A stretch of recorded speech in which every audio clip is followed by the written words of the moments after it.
Don't it. No, stop it.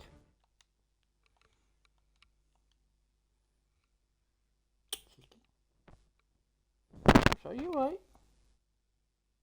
Oh, look a bit watery. Sorry, I'm a bit distracted by the kitten. But hello everybody and welcome back to Dragon Age Inquisition. Last time, our new hero Shayla got a weird new power. But anyway, let's talk to everyone in Haven and then do this farm security mission for the farm.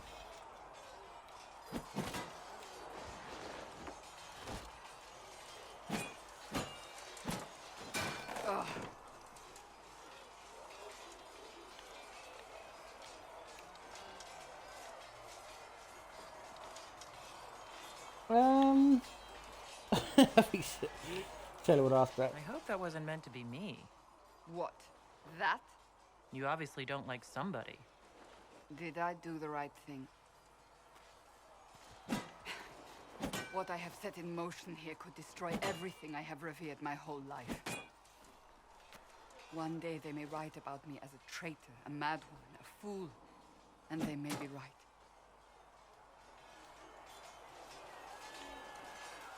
What does your faith tell you?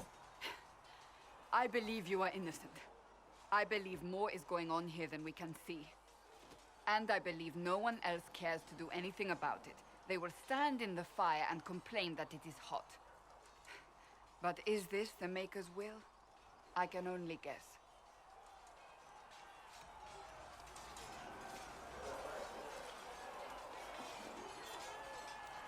You don't think I'm the Herald of Andraste? I think you were sent to help us. I hope you were. But the Maker's help takes many forms.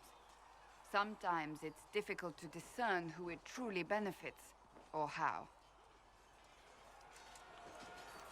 What's going to happen now?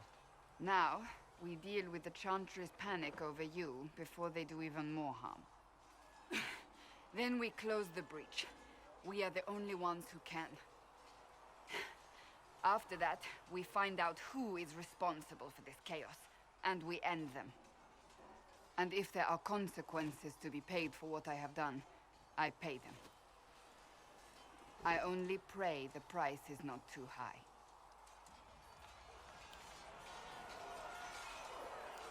You didn't have any choice. Didn't I?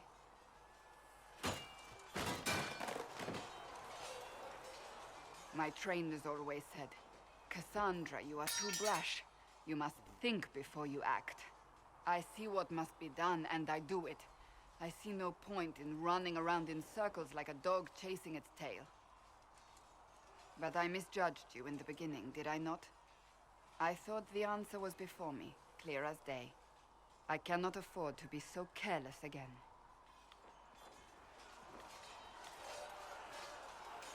Can't say I'm not grateful to hear that. I can be harsh, I know. You done. That made me go boy. You've said you don't believe you're chosen. Does that mean you also don't believe in the Maker? You're asking a dwarf? You're a surface dwarf. I've known some, like Varric, who... I suppose it doesn't matter now. I have to believe we were put on this path for a reason, even if you do not. Now it simply remains to see where it leads us.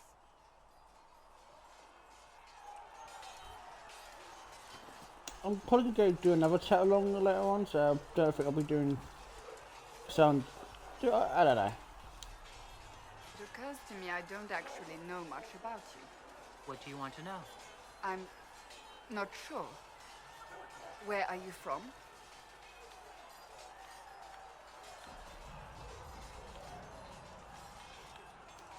I thought you knew that. I suppose I could ask Liliana. She has collected a frightening amount of information on you. But I don't want to ask her. I want to hear it from you. Oh, fair enough. Ostwick, primarily. Though my business took me around the Three Marches. Ah, the Carter. Odd that organized crime could be a dwarven pastime, but there it is. Tell me, do you consider the Free Marches your home? Are you eager to go back?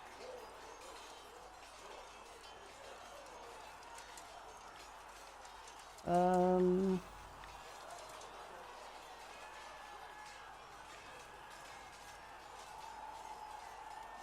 I don't know what to say. Tell me wherever I am. Wherever I am is home enough for me. That's how I feel now, after years of tending to business for the Divine. I'd like to get to know you better.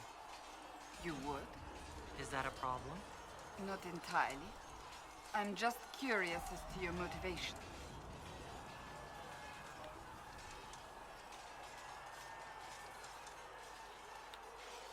You're a very suspicious person, you know that? When it's warranted. I can see why you have so many friends. As you wish. My name is Cassandra Pentecost, daughter of the Royal House of Navarra, 78th in line for the Navarran throne. I joined the Seekers of Truth as a young woman, and was with the Order until they withdrew from the Chantry. I remained as the Divine's right hand, carrying out her order to form the Inquisition. And here we are. That's all there is to know, my lady. So you were the right hand to the Divine? To Divine Justinia, yes. And Divine Beatrix before her, in fact. The position is normally reserved for Templars of the Knights Divine, but my circumstances were unusual. Unusual how? You don't know the story? Thank the Maker. I will tell you if you wish, but it isn't as exciting as some drum it up to be. The short version is that I once saved the previous Divine's life. My reward was becoming her right hand. But what does a right hand do exactly? What is your hand capable of? It gives, it takes, it beckons. It makes a fist. Liliana and I extended the Divine's reach beyond the Grand Cathedral. We went where she could not. After Beatrix, I was tired of the position and wanted to return to the Seekers. But Justinia convinced me to stay. Her vision for the future gave me hope. You thought she could really change things. Justinia knew the war was coming long before it began.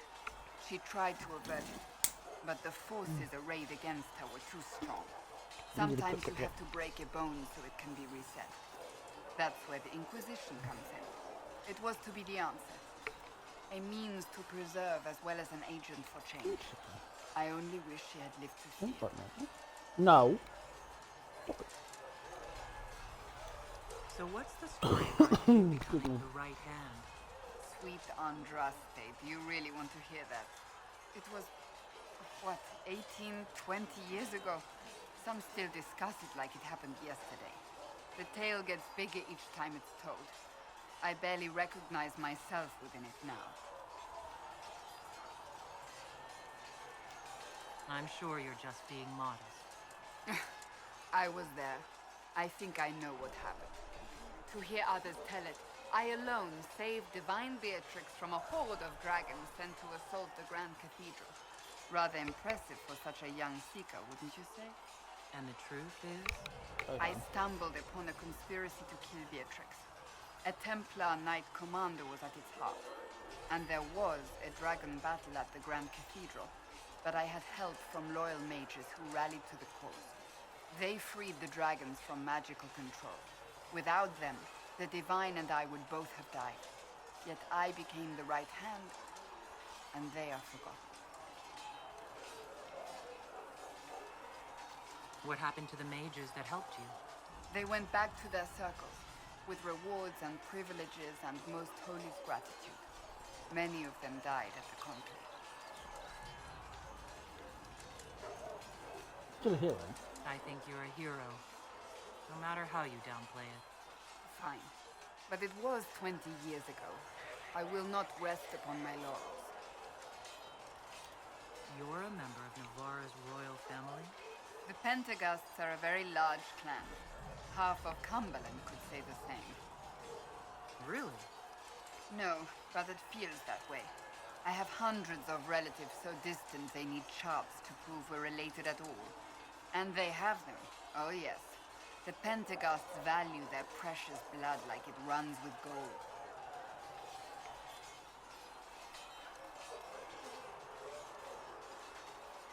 We're not on good terms? So, not on very good terms with your family then. I do not visit, if that's what you mean. The Pentagousts are famed for dragon hunting, but few actually pursue the craft. Most are fat and lazy. They pay lip service to the Maker and care only for idle pleasures and past glories. My brother was all that kept me in Navarra. Once he was gone, so was I. Come to your brother. Tell me about your brother. I'd rather not. You don't seem to like your homeland much. My family polluted it for me.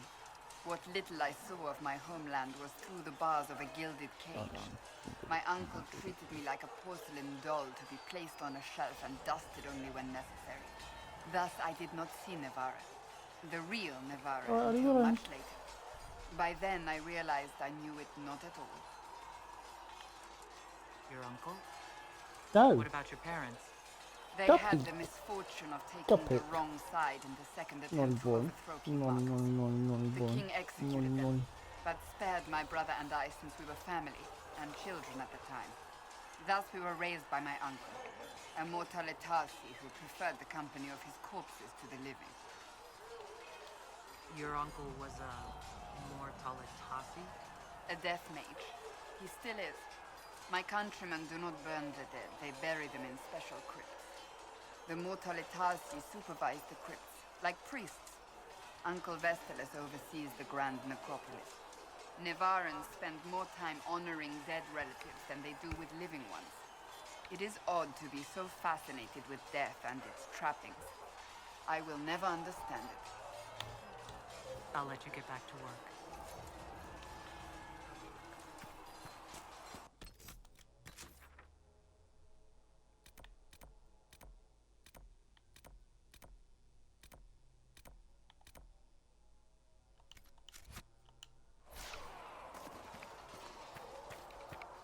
See if we've got anything I can sell.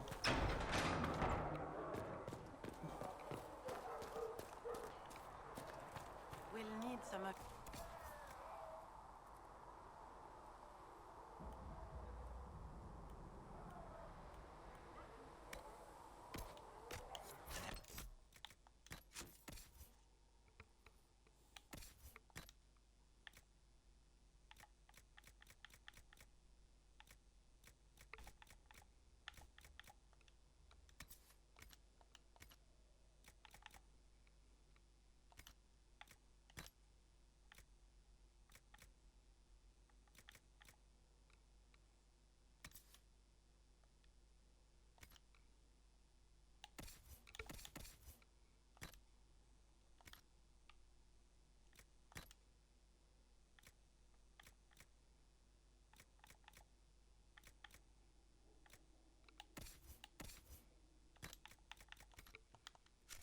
Much is Mother Giselle going to Double check there. What's basically my house? Yeah, it's water road in the last one, yeah.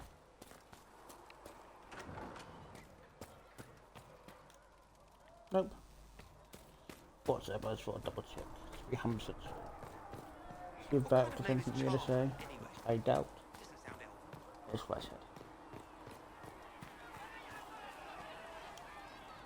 need something. Carry on.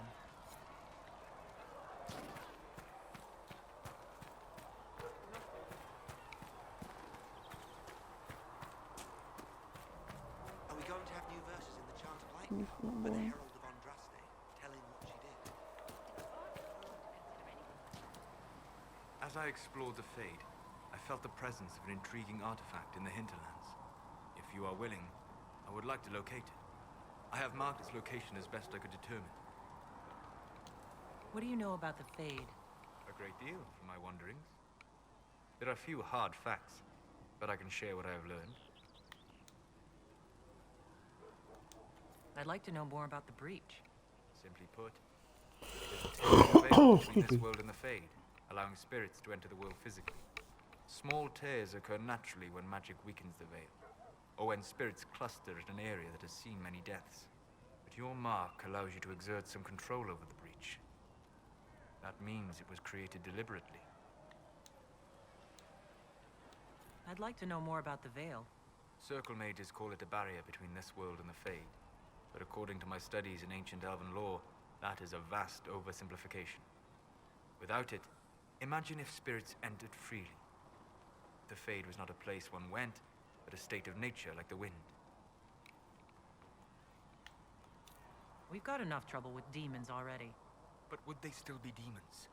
Or would they be part of a natural environment, like a fast-flowing river? Yes, it can drown careless children, but it can also carry a merchant's goods or grind a miller's flour. That is what the world could be if the Veil were not present. For better or worse. I'd like to know more about demons. The Chantry says that demons hate the natural world and seek to bring their chaos and destruction to the living. But such simplistic labels misconstrue their motivations, and in so doing, do all a great disservice. Spirits wish to join the living, and a demon is that wish gone wrong. It doesn't matter why they attack us. Of course it does. The dog that bites you because it is rabid is not the dog that bites you because it is starving. You may kill either, but one is just a few scraps of meat away from being your faithful servant. We'll talk later. Of course. Oh, I've got any quests we can do, show us.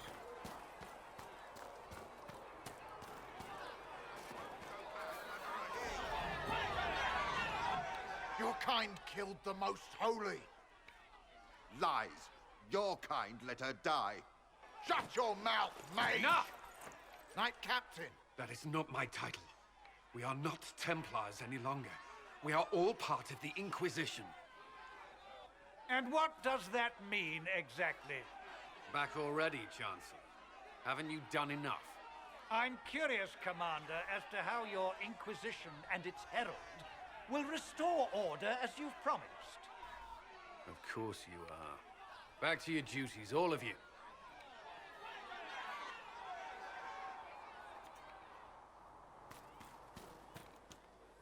Mages and Templars were already at war. Now they're blaming each other for the Divine's death. Which is why we require a proper authority to guide them back to order. Who? You? Random clerics who weren't important enough to be at the Conclave? The Rebel Inquisition and its so-called Herald of Andraste? I think not.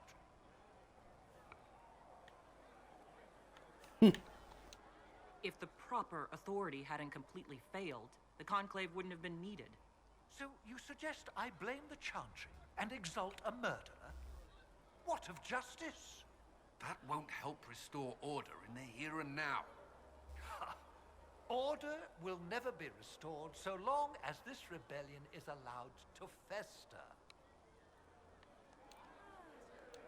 Remind me why you're allowing the Chancellor to stay. Clearly, your Templar knows where to draw the line. He's toothless. There's no point turning him into a martyr simply because he runs at the mouth. The Chancellor's a good indicator of what to expect in Val Royeaux, however.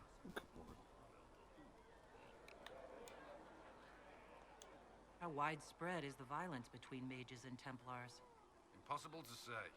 Your organization flouting the Chantry's authority will not help matters. Don't nibble me. The Conclave destroyed, I imagine the war between mages and Templars is renewed with interest. 60.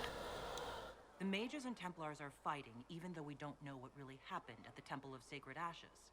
Exactly why all this should be left to a new divine. If you are innocent, the Chantry will establish it as so. Or we'll be happy to use someone as a scapegoat. You think nobody cares about the truth? We all grieve Justinia's loss. But you won't grieve if the Herald of Andraste is conveniently swept under a carpet. Well, let's hope we find solutions, and not a cathedral full of chancellors. The stuff of nightmares. Mock, if you will. I'm certain the Maker is less amused. Let's go see Liliana.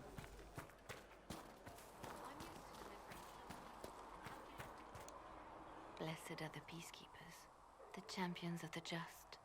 Blessed are the righteous, the lights in the shadow. In their blood, the Maker's will is written. Is that what you want from us? Blood. To die so that your will is done? Is death your only blessing? You speak for Andraste, no? What does the Maker's prophet have to say about all of this? What's his game? How is this a game? Do you see the sky? What about the temple ruins? The bones lying in the dust?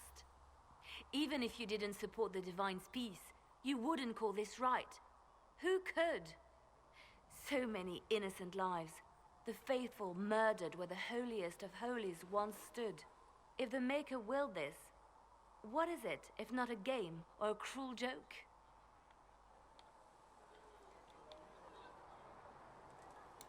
Don't ask me. I'm as baffled as you are. You probably don't even worship the Maker. Lucky. He asks a lot. The Chantry teaches that the Maker abandoned us. He demands repentance for our sins. He demands it all. Our lives, our deaths. Justinia gave him everything she had, and he let her die.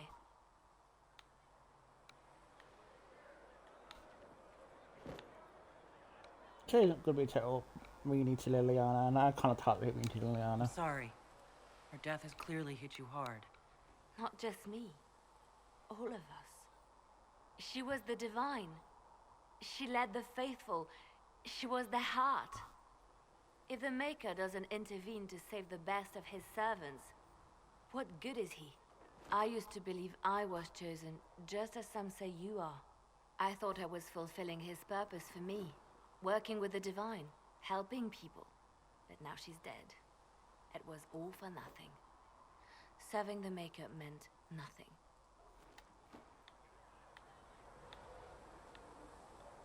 Maybe you have another purpose. I could help you find it. No, this is my burden. I regret that I even let you see me like this.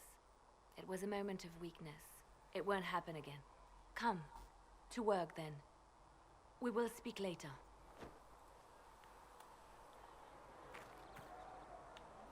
I just want to speak to her then. Got somebody else to meet.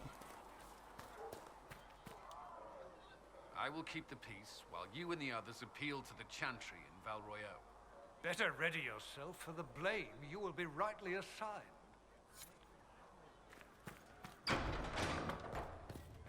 With passioned breath does the darkness creep. It is the whisper. Research in the nave wishes to verify that the infections have decreased in number. Yes. Greetings, Herald of Andraste. How fares your quest to seal the breach? Not as well as it should. How can people focus on trivialities when faced with the breach? It is easy for us to imagine that mundane matters fall aside in tumultuous times. The Chant of Light does not speak of feeding troops or arranging meetings or any such mundane concerns. But every organizational detail you contend with, Andraste herself once faced. These trivialities are steps on your path to victory, even if history never remembers. That's right. That's the point, I like it. I thought I made it clear that I'm not the Herald of Andraste. I understand. Whatever you believe, there remains a task. If the faith of the people is nothing but a tool, then I beg you to use it well. We will all perish if you do not. In any case, I pray this Inquisition proves less brutal than its predecessor. Can you tell me about the original Inquisition? The original Inquisition was formed after the First Blight, well before the Chantry as we know it. The Inquisitors were hunters, zealots, who tracked and killed cultists and dangerous mages. As Andraste rose to power, the Inquisition came into her service. Instead of hunting those who would do harm, the Inquisitors spread the Chant of Light by force. No wonder everyone is so nervous around us. Who chose that name?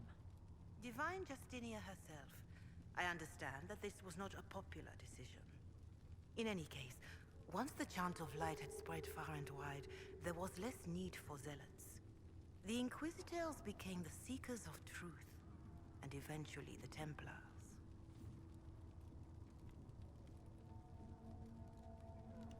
This is a dark chapter of history for the Divine to revisit. Do you know what impresses me most about the original Inquisition? They fought horrific battles, killed and died for their cause, and when it was time, they put their swords away. Perhaps the name was divine, Justinia's message, that when the Inquisition is needed, it will strike without mercy. But when its work is done, it will put its sword away. Do you know who the Grand Clerics will choose as the next Divine? It is a difficult decision. All the obvious candidates perished with Divine Justinia at the Conclave. The Grand Clerics are terrified of the Inquisition. They will not decide soon, and I fear they will not decide wisely. Whoever is chosen needs the Inquisition's support. No one else seems likely to seal the breach.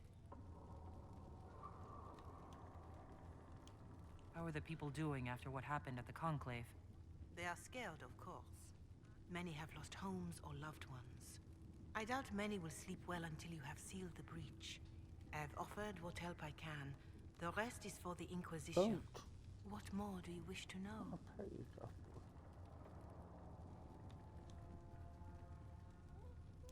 How are the villagers in Haven doing? They are terrified.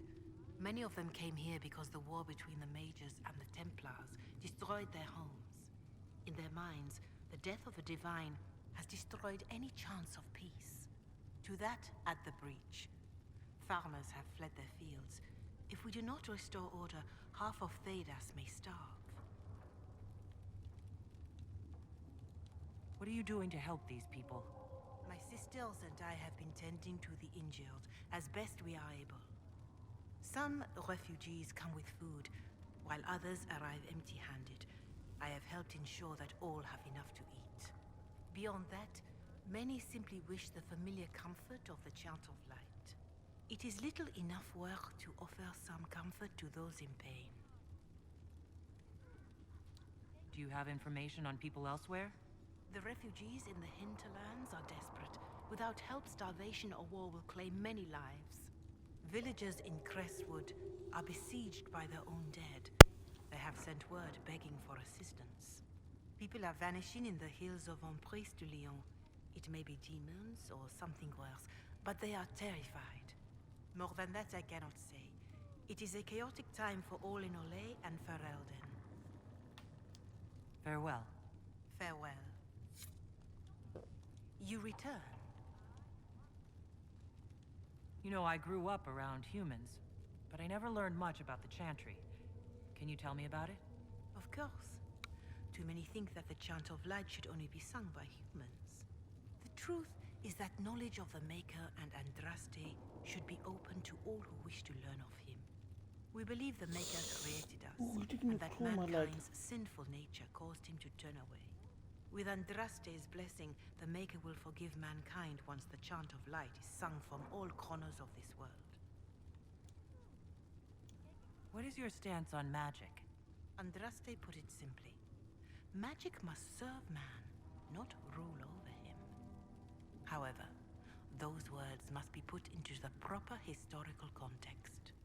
Andraste led a rebellion against the Tevinter Imperium, whose magisters controlled most of the world at the time.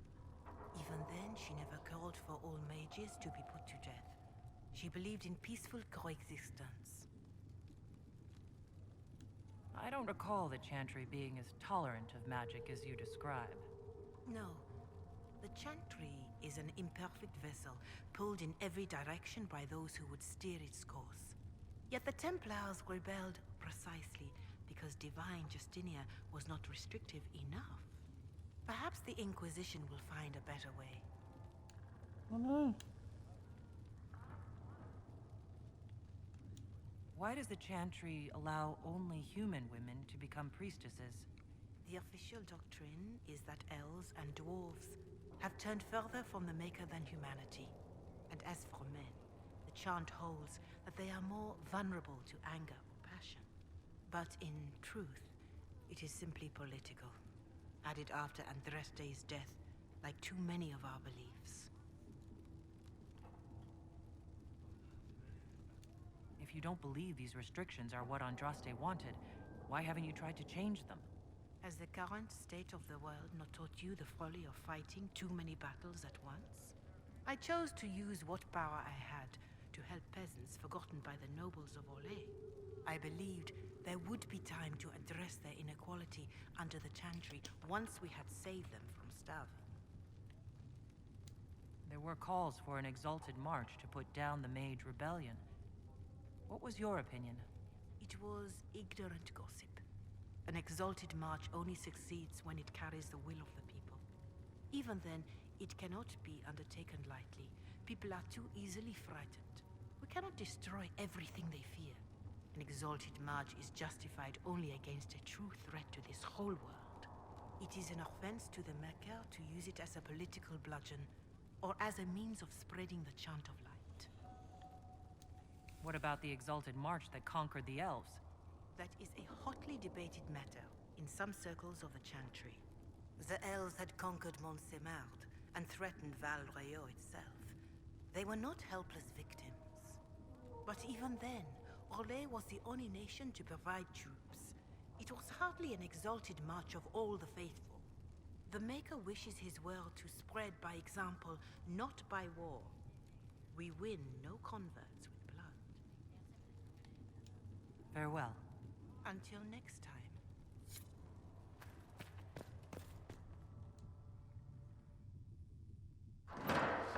The Inquisition cannot remain, Ambassador, if you can't prove it was founded on Justinia's orders. This is an inopportune time, Marquis. More of the faithful flock here each day. But allow me to introduce you to the brave soul who risked her life to slow the magic of the breach. Mistress Kadash, this is the Marquis d'Aurelion, one of Divine Justinia's greatest supporters. And the rightful owner of Haven. House d'Aurelion lent Justinia these lands for pilgrimage. This Inquisition is not a beneficiary of this arrangement. This is the first I've heard of Haven having an owner outside the Chantry. My wife, Lady Machin of Denham, has claimed to Haven by ancient treaty with the monarchs of Ferelden. We were honored to lend its use to Divine Justinia. She was a woman of supreme merit. I will not let an upstart order remain on her holy grounds.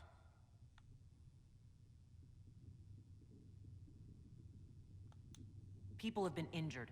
You can't just turn them out onto the snow. And who benefits if they stay? Divine Justinia, Marquis. The Inquisition, not the Chantry, is sheltering the pilgrims who mourn her. Why is the Chantry ignoring the faithful? Because it remains in shock. Stop it. No. Stop it. We face a dark time, Your Grace. Oh, cheeky. Divine Justinia would not want her passing to divide us. She would, in fact, trust us to forge new alliances to the benefit of all, no matter how strange they might seem.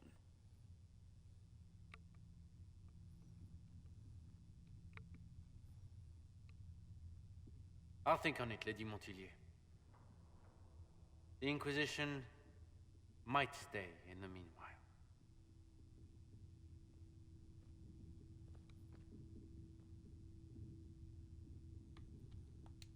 Do the Durelians actually have a claim on this place? His Grace's position is not so strong as he presents it. Despite their Ferelden relations, the Durelions are Orlesian. If the Marquis wishes to claim Haven, Empress Selene must negotiate with the Ferelden on his behalf. Her current concerns are a bit larger than minor property disputes. I'm so pleased the Marquis isn't tossing us out into the cold. His Grace is only the first of many dignitaries we must contend with. You expect more people in Haven? Undoubtedly. And each visitor will spread the story of the Inquisition after they depart. An ambassador should ensure the tale is as complimentary as possible.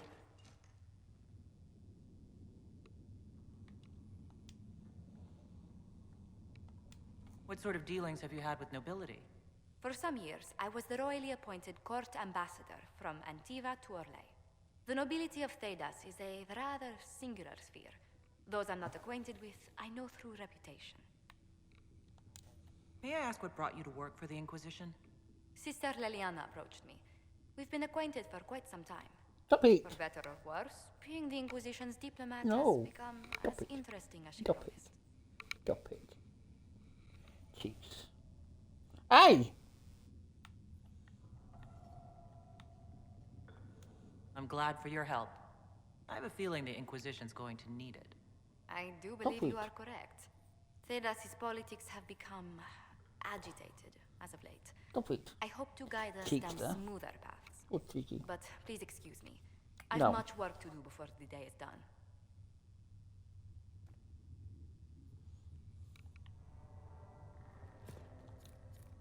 We will study that.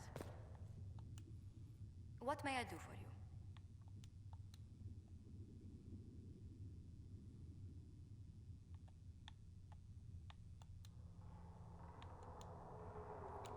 What business are the Montpelliers in, exactly? We began as merchants. My ancestors founded the first trade routes to Rivain.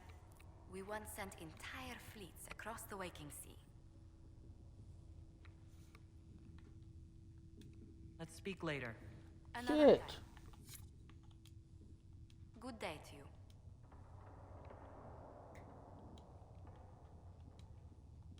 What business? We once sent entire fleets across the waking sea. But not anymore? No. These days, our vessels are a touch more modest.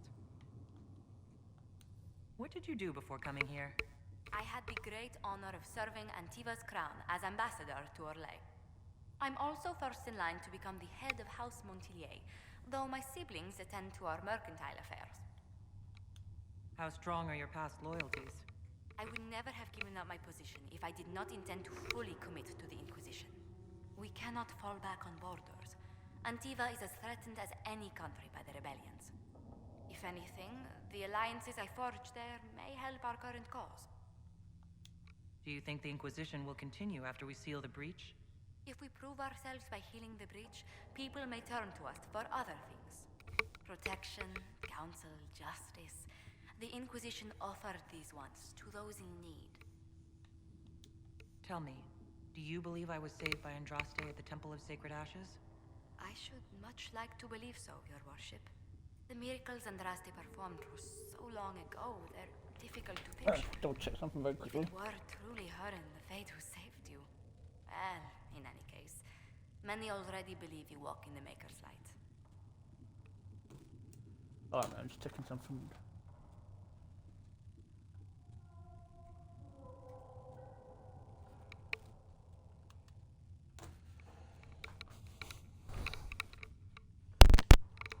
Let's speak later. Goodbye. Greetings.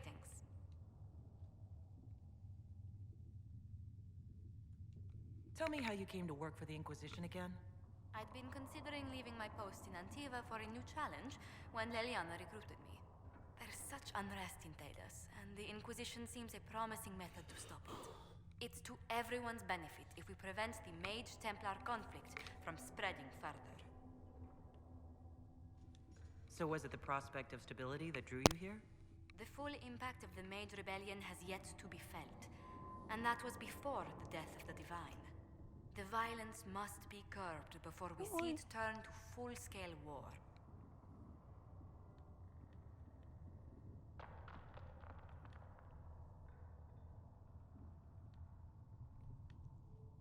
I can only imagine the bloodshed if it escalates further.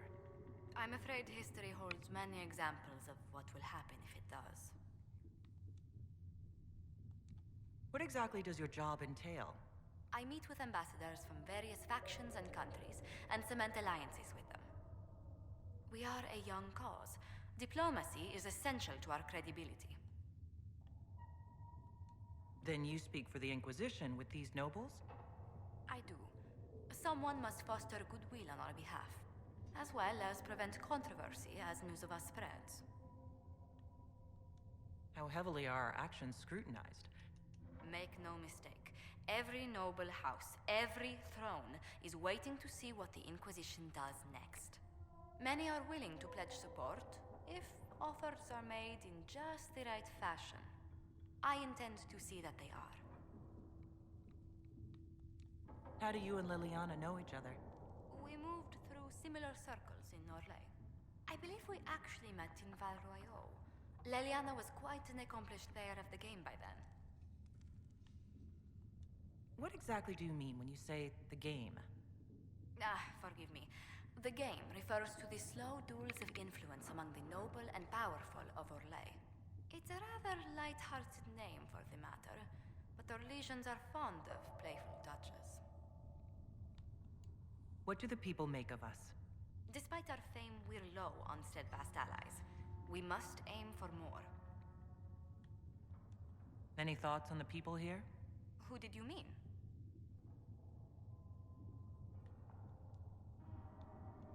I was thinking of Varric. Oh, I could listen to his tales for hours. He actually let me read a chapter of his next book he's writing. My friends would be sick with envy if they knew. It's excellent, but a bit different from his past works. Only 3 beheadings so far. What's your impression of Solus? I suppose I should be wary of an apostate, but our elven mage has conducted himself with the utmost propriety. And he has the most fascinating stories. Commander Cullen came to mind. The commander is an intelligent, cautious man. I'm grateful he's in charge of our standing army. Still, he does sometimes resemble the man with a hammer to whom everything appears as a nail. I was thinking of Cassandra. Seeker Pentagast is a princess of the Kingdom of Nevarra, although that barely seems important to her. She was not interested when I asked if we might make use of her royal relations. Still, the Inquisition would not have formed without Cassandra. She's an extraordinarily driven woman. Let's speak later. Goodbye. What may I do for you? What do the people make of us? Despite our fame, we're low on steadfast allies. We must aim for more. Any visiting dignitaries I should watch out for? Sir Griffith of Denerim, a most distinguished knight of the realm. He's defeated darkspawn, slain demons, chased down abominations. Just don't ask him about it over dinner. He spares no detail. O Maker, hear my cry. Seat me by your side.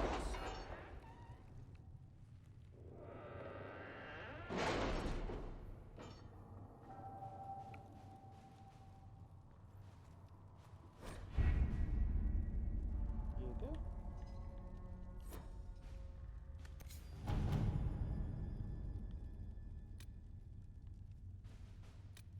Has Cassandra spoken to you about my new recruits?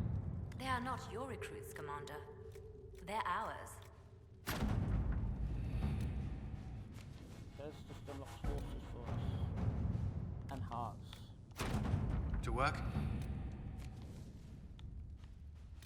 Ow, hold on. You've got sharp claws that hurts.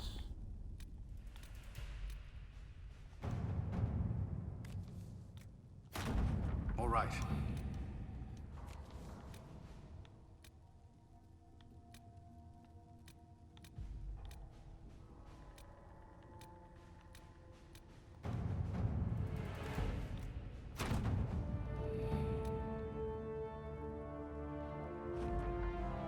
Sorry, can't see for you, darling.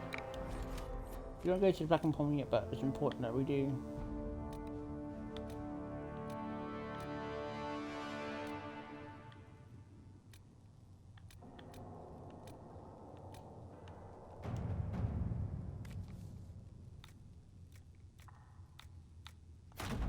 To work?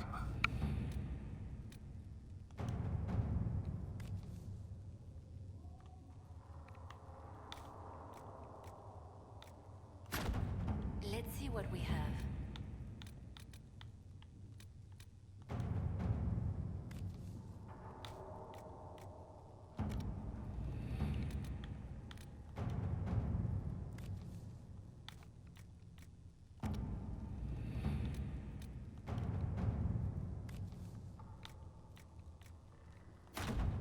At your service.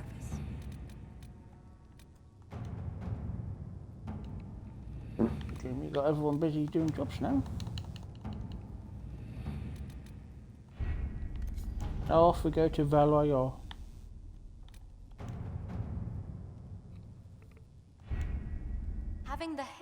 dress the clerics is not a terrible idea. You can't be serious. Mother Giselle isn't wrong. At the moment, the Chantry's only strength is that they are united in opinion. And we should ignore the danger to the Herald. Let's ask her. What can they do is just talk. Don't underestimate the power of their words. An angry mob will do you in just as quickly as a blade. I will go with her. Mother Giselle said she could provide us names. Use them. But why? This is nothing but a... What choice do we have, Liliana? Right now, we can't approach anyone for help with the breach. Use what influence we have to call the clerics together. Once they are ready, we will see this through.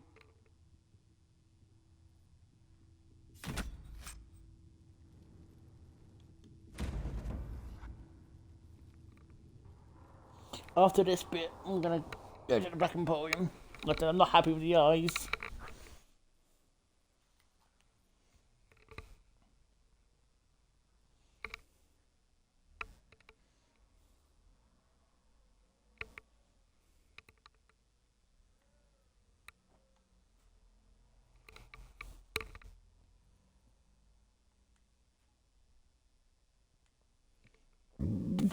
Excuse me, I'm so sorry.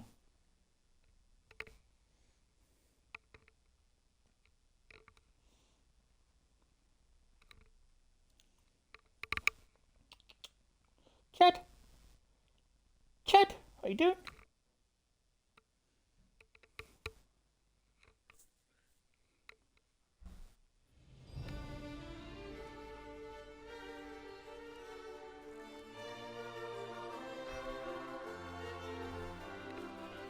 The city still mourns.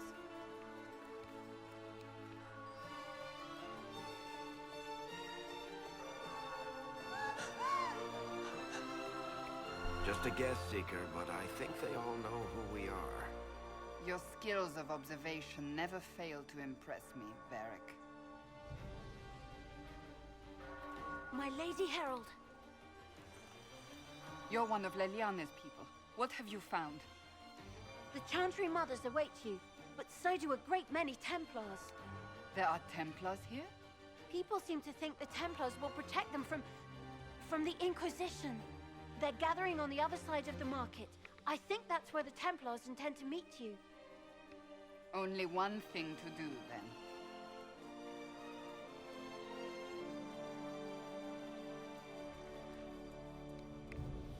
They wish to protect the people from us? You think the Order's return to the fold, maybe? To deal with us upstarts? I know Lord Seeker Lucius. I can't imagine him coming to the Chantry's defense. Not after all that's occurred. Return to Haven. Someone will need to inform them if we are delayed. As you say, my lady.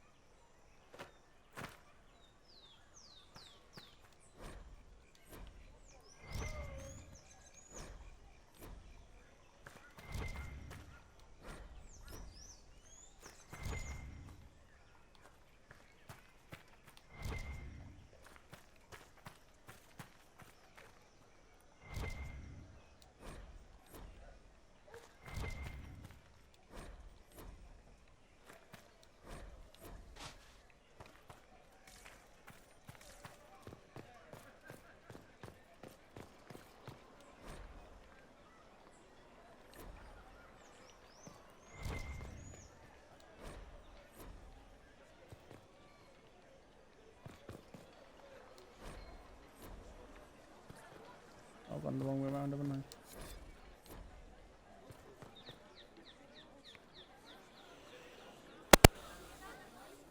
Good people of Val Royal, hear me. Together, we mourn our divine.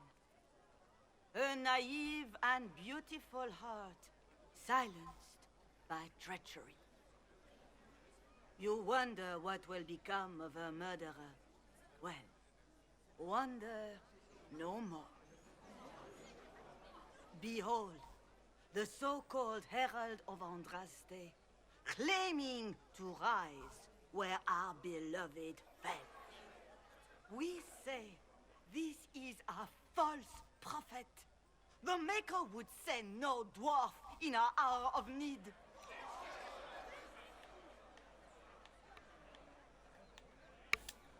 I make no such claim. I wasn't sent here by Andraste or the Maker. I am simply trying to close the breach.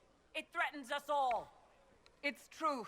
The Inquisition seeks only to end this madness before it is too late. It is already too late. The Templars have returned to the Chantry.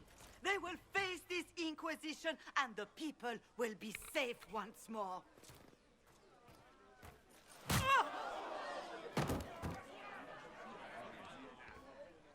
Bit rude. Still yourself. She is beneath us.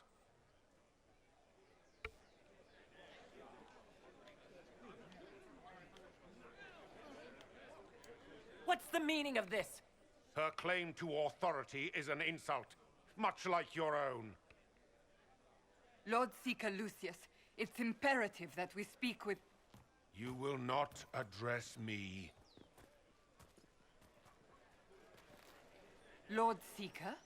Creating a heretical movement, raising up a puppet as Andraste's prophet, you should be ashamed. You should all be ashamed. The Templars failed no one when they left the Chantry to purge the mages. You are the ones who have failed. You who'd leash our righteous swords with doubt and fear. If you came to appeal to the Chantry, you are too late. The only destiny here that demands respect is mine.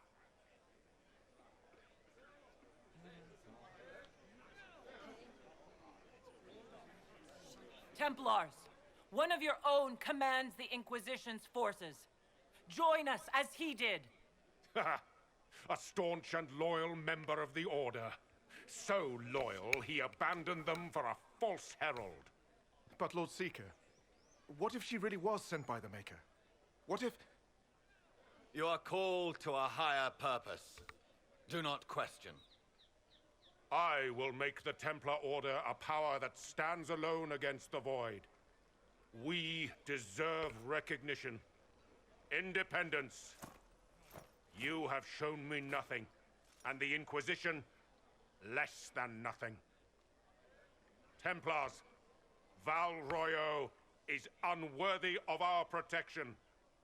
We march.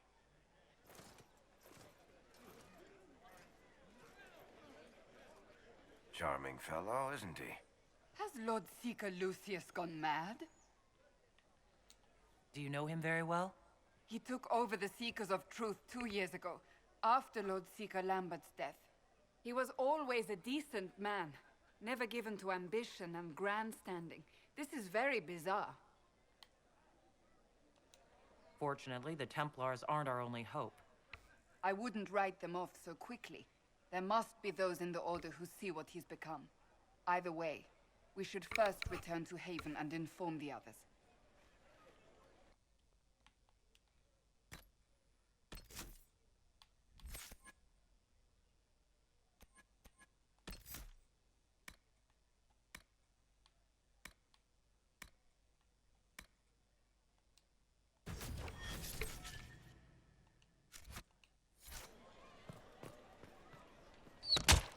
What's that?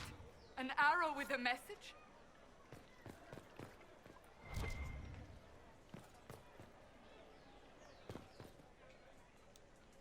Excuse me, but is what they're saying real?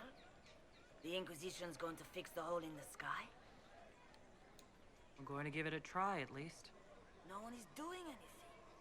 The Chantry's useless, and the Templars... Andraste. I never thought they'd abandon us. Listen, your camp will need food. I have contacts. We'll have deliveries there in days. You want to help the Inquisition? Never been part of something this big before, but if your Inquisition's going to seal the sky, I want to help. What do you think, Cassandra? I think the woman is asking you and not me. Well, she is. The Herald of Andraste. Yes, I understand.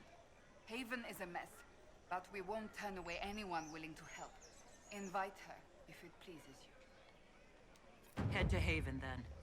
We need good people. I don't know if I'm that, but it'd be nice to see. Thank you. Ooh, yeah, really. More powers. Our Templars left. The Chantry promised they'd defend us.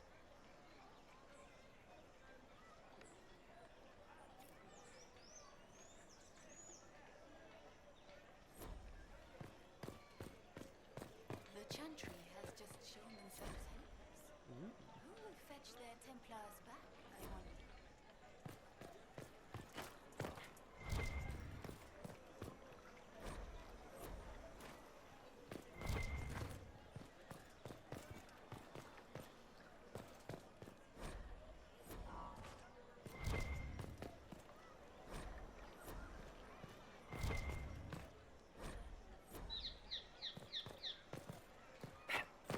I believe that... You are the Herald of Andraste, are you not? I have an invitation for you. Ah. Vivian de Fair. And that was that.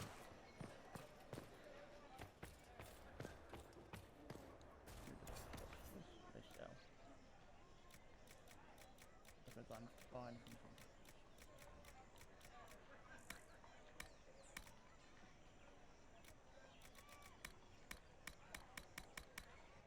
One needs to flow on, but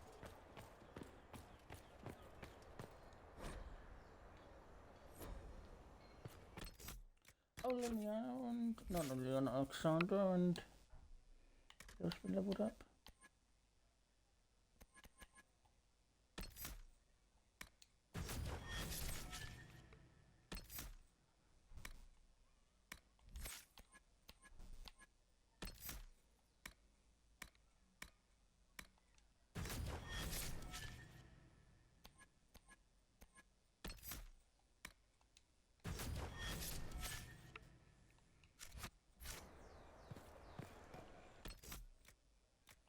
Let's set them.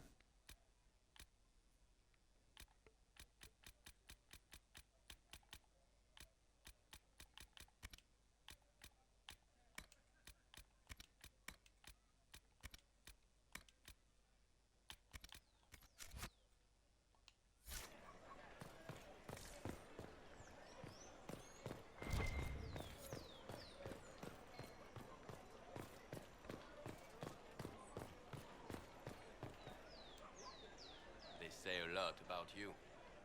Can't believe any of it.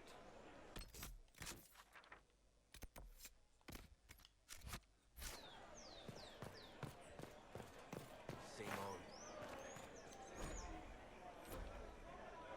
There must be something here.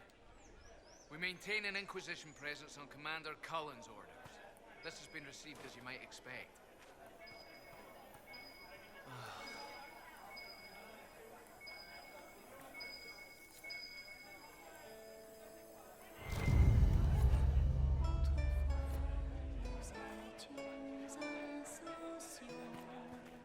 Watch your tongue.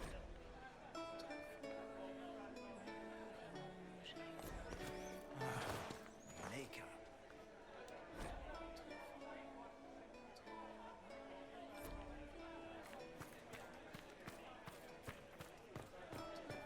Take notice of that woman singing.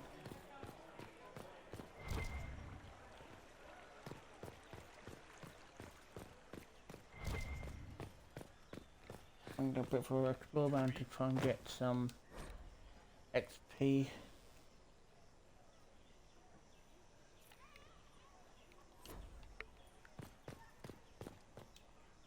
What?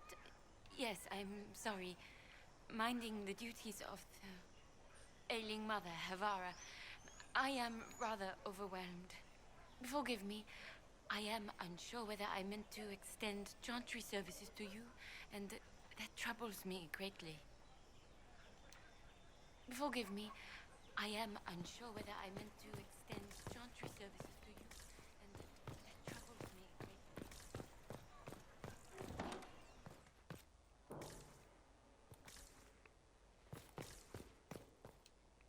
Inquisition, eh? I'll sell. But if the Chantry censures you, I'm not liable. No offense, but I have to live here. Oh, she's freaking by.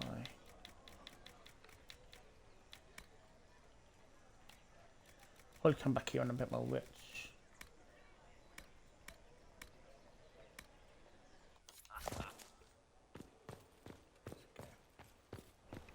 The docks now. There's nothing up here.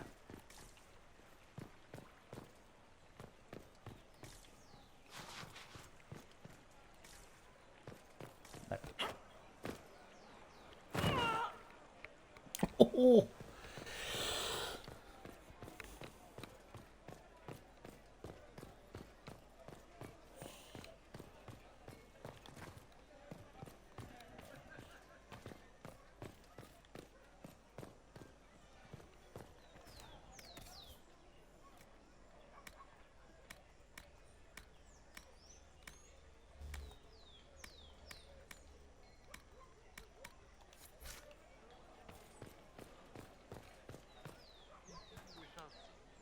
This victory must please you greatly, Seeker Cassandra.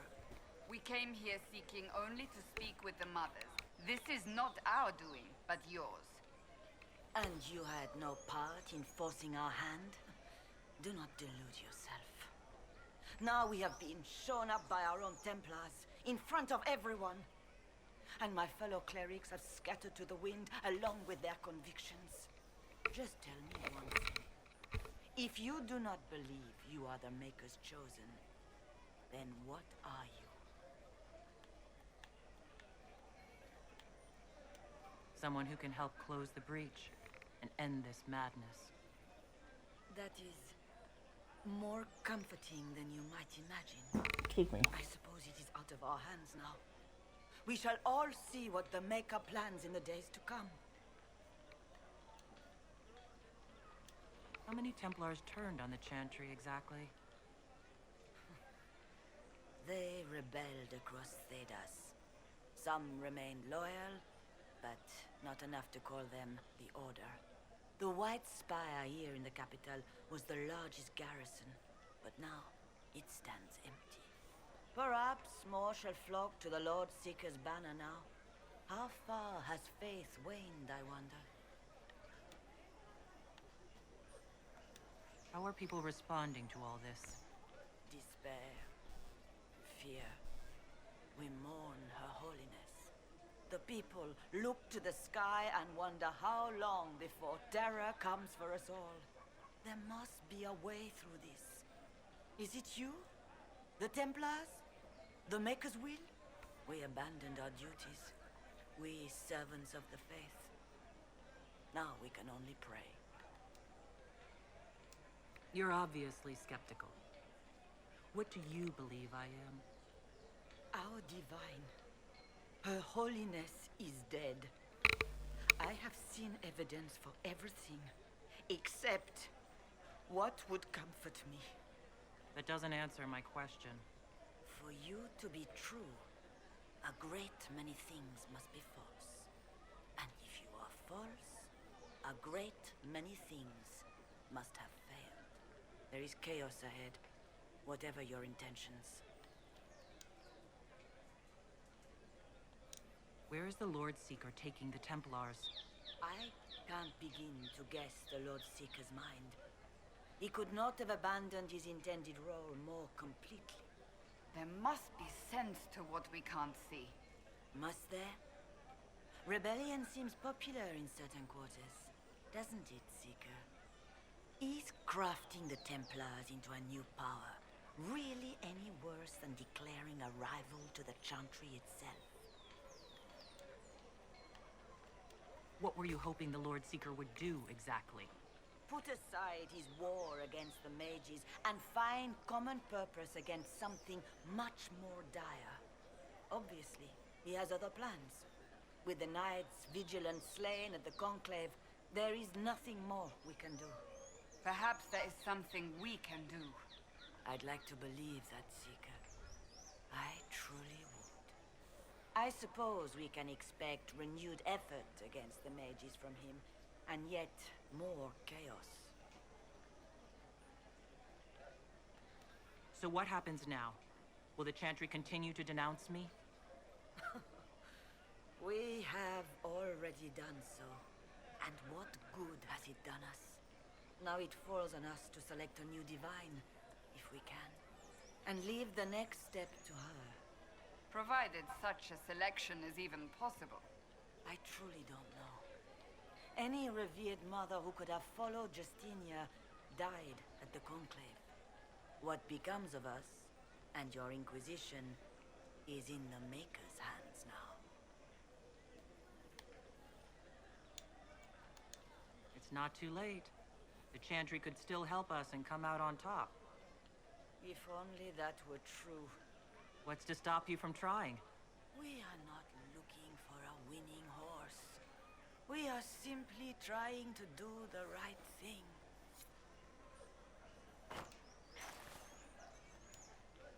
Leave me be, Survivor. Your presence here is not comforting. It's not too late. What's...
Trying to get some. Yeah, guys, it's a very talky this stream, so try not to over talk it.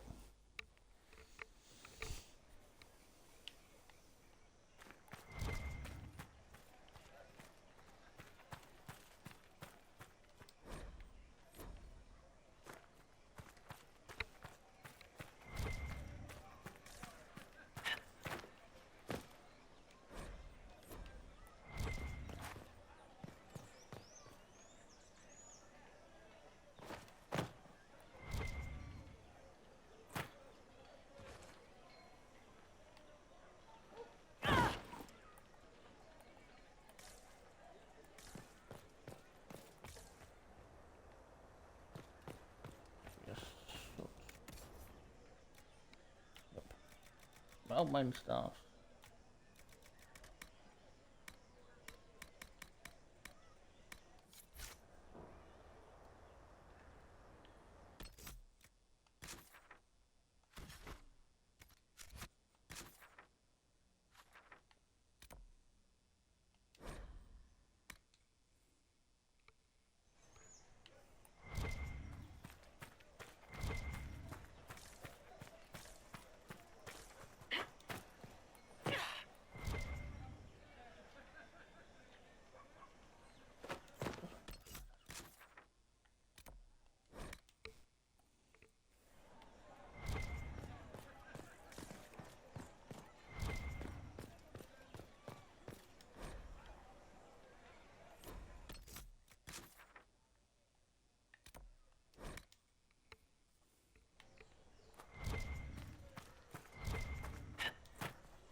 Ah, the Herald of Andraste. Is there something I might help you with? No. Make...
Royal, such a big, wondrous city.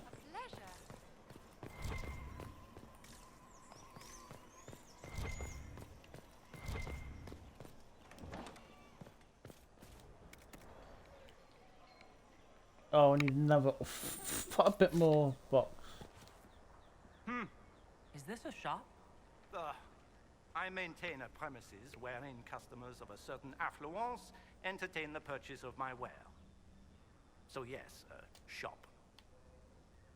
Fine. Just get to what you sell. I do not sell anything. I have one item available for purchase. It is far too expensive for it merely to be sold. You may gaze upon it and dream of the wealth required to possess it, as have lords and kings. And then you may leave and purchase things from shops more aligned with your station. How do you keep the doors open on a shop with one item? My shop is a destination. Luminaries of every description journey here to see what is denied to them. Strange place. Some pay tribute in the vain hope I will barter. They do not have the will to pay the price. They require a bargain to justify the spend, to ease their conscience. That would defeat the entirety of the purpose.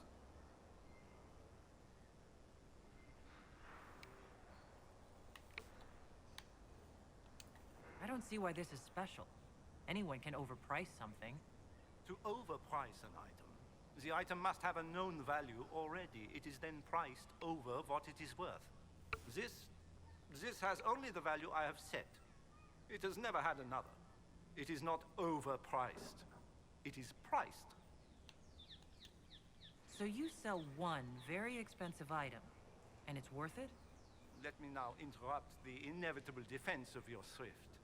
I'm sure you have treasures, and you will have many more. You could parade them from here to Halam Shiral, but none of that would allow you to say you have purchased this. The item is irrelevant. The price is worth it. I can't see it.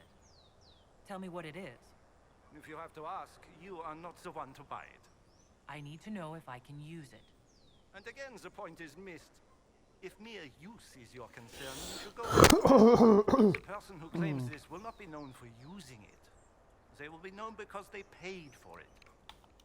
Well, goodbye then. Yes.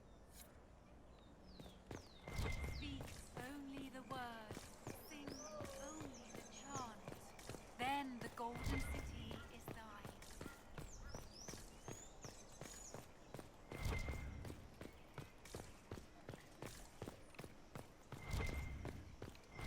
Wonderful.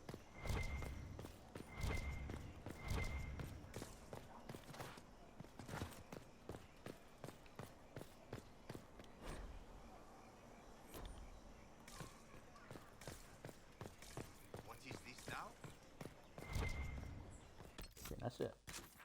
Yeah. Before we go to go to these two areas, we are going to go to the Black Emporium. There's only some stuff there. Oh, Autumn. If I might have a moment of your time.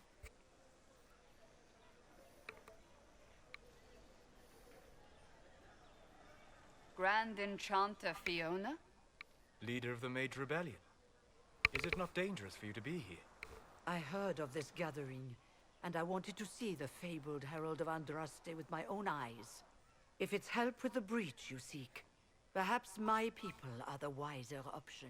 I'm surprised the leader of the mages wasn't at the conclave. Yes. You were supposed to be, and yet somehow you avoided death.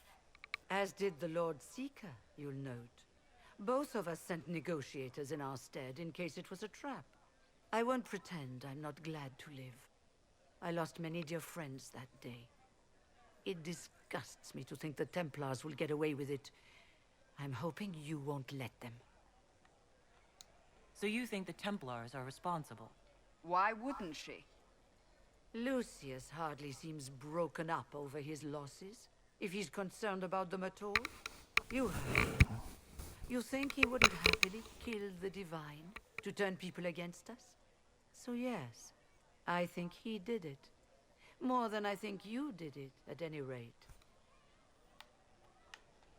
And what do you want in exchange for the mage's help? Oh, I haven't promised the Inquisition our help yet. Consider this an invitation to Redcliffe. Come, meet with the mages. An alliance could help us both, after all. I hope to see you there. Au revoir, my Lady Herald.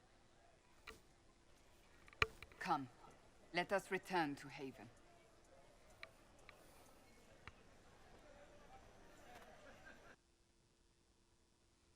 Baron sent me to the Haven.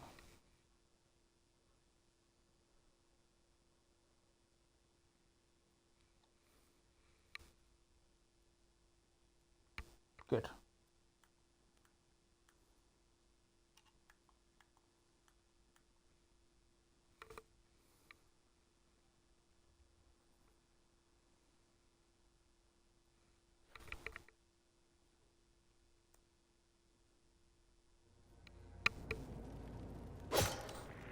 Oops.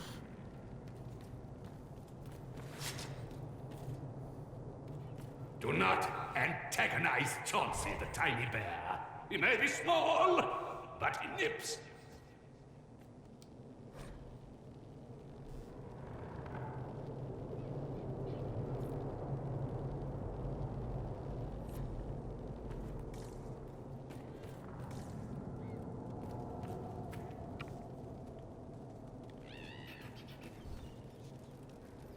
Okay, here you can buy schematics, but therefore, like, oops.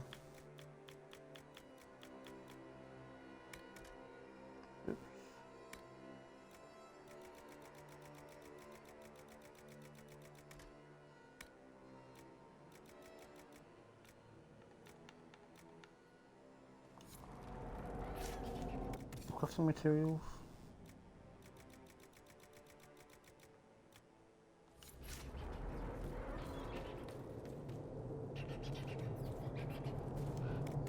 These are basically schematics for legendary weapons you find later in the game.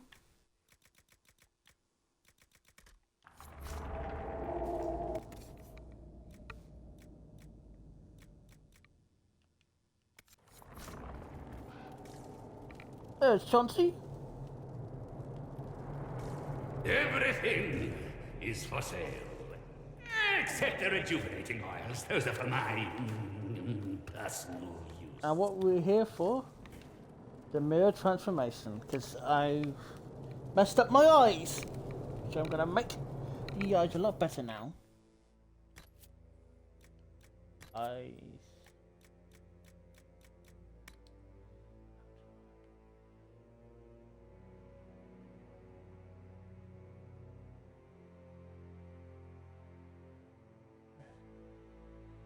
Should be a believable eye colour.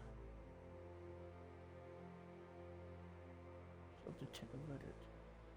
No.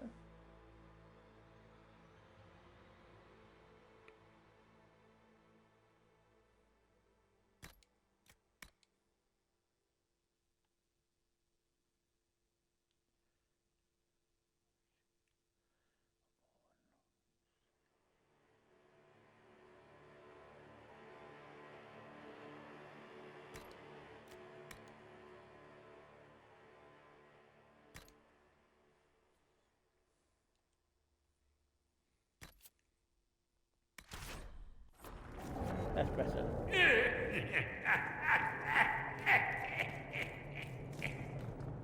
Now it's time to meet someone very, very, very important. One of the friends of Red Jenny.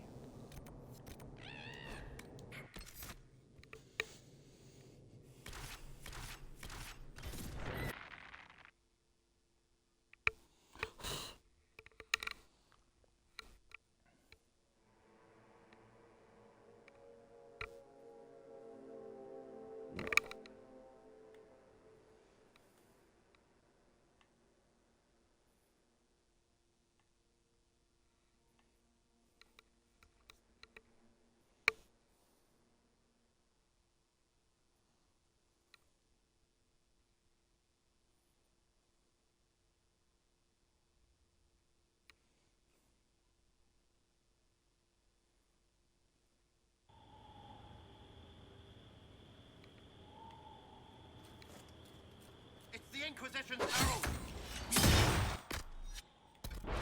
Not here! Well, why won't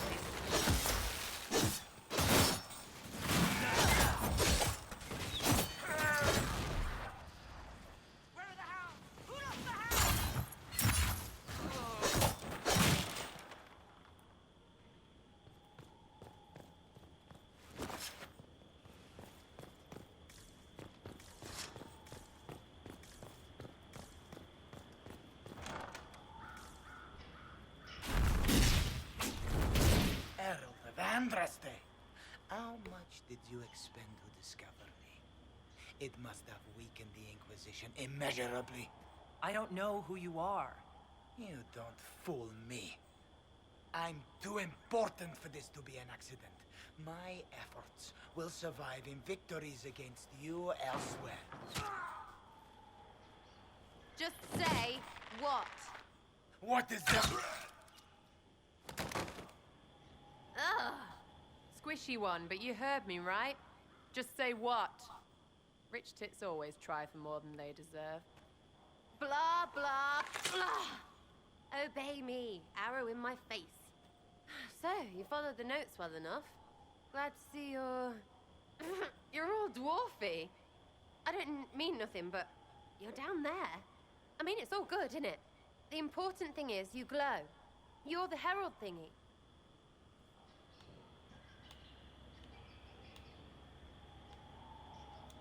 Some believe I'm the Herald of Andraste. But who are you? And what's this about? No idea. I don't know this idiot from Manners. My people just said the Inquisition should look at him. Your people? Elves? No. People. Name's Sarah. This is hello, Carrick. For the reinforcements. Let's see, I could go grab a drink. Someone tipped me their equipment shed. But also... They've got no breaches. Sarah!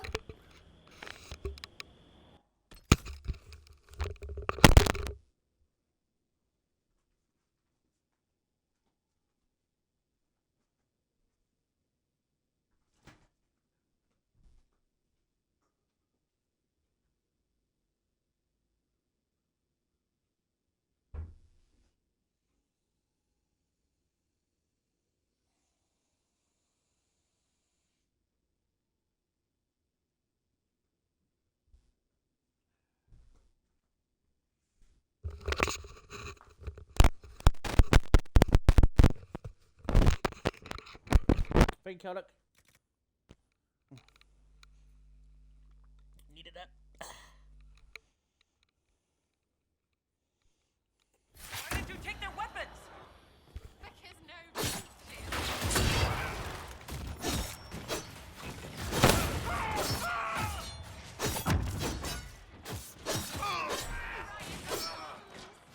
Okay then.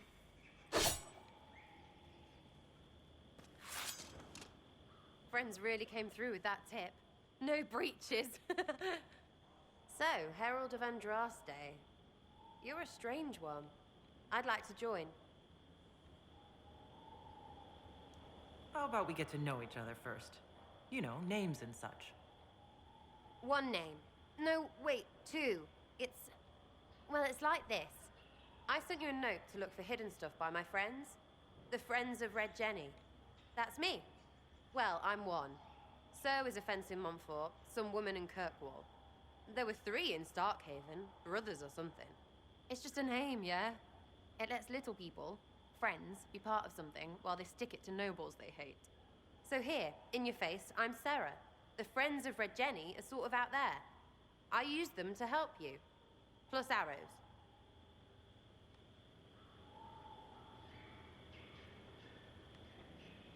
The Inquisition has spies already. Can you add to these professionals? Here's how it is. You important people are up here, shoving your cods around. Blah, blah, I'll crush you, I'll crush you. Ooh, crush you. Then you've got cloaks and spy kings, like this tit. Or was he one of the little knives, all serious with his little knife? All those secrets, and what gave him up? Some houseboy who don't know shite, but knows a bad person when he sees one. So no, I'm not knifey shiv dark, all hidden. But if you don't listen down here too, you risk your breeches. Like those guards, I stole their... Look, do you need people or not? I want to get everything back to normal. Like you. So who are your friends of Red Jenny? You must know them. Oh, it's not hard to understand if you're not trying to waste your day on it. Someone little always hates someone big. And unless you don't eat, sleep, or piss, you're never far from someone little. Doesn't always work out, but a lot of people hated this guy. Someone got a laugh, someone got even, someone got paid. And someone has to have explained to them that free help is good.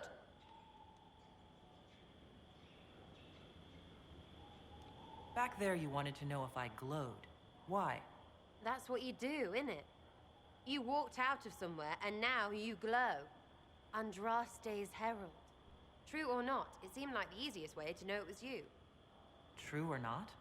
Well, that's what they say and all. Look, don't get ahead yet. I want to help this... whatever it is. Inquisition. You sound like a thief who acts out petty revenge fantasies. And that might be bad?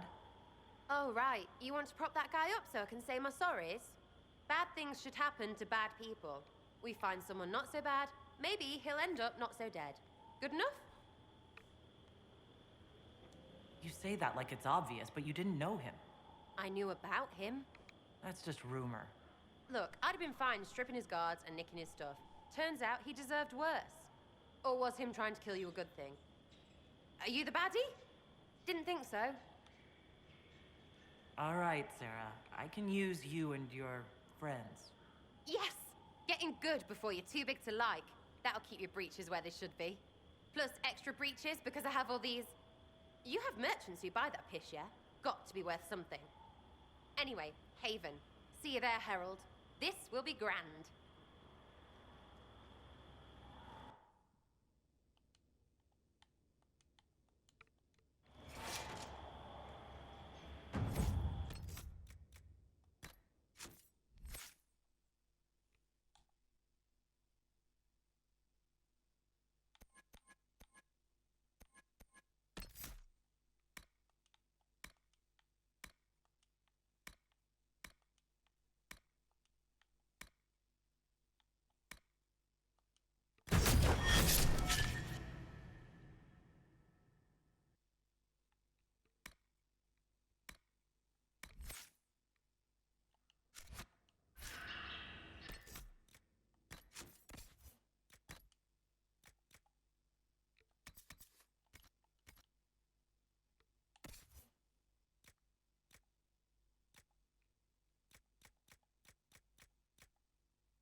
Should I just look on her?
Now I've got to go recruit somebody else, so...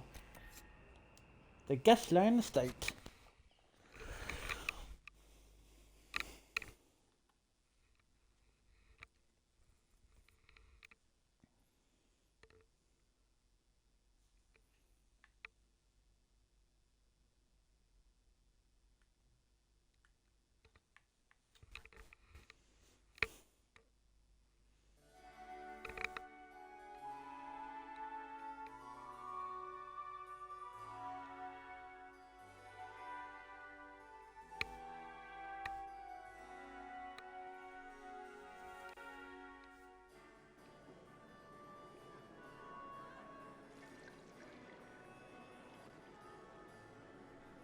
Lady Kadash of the Inquisition.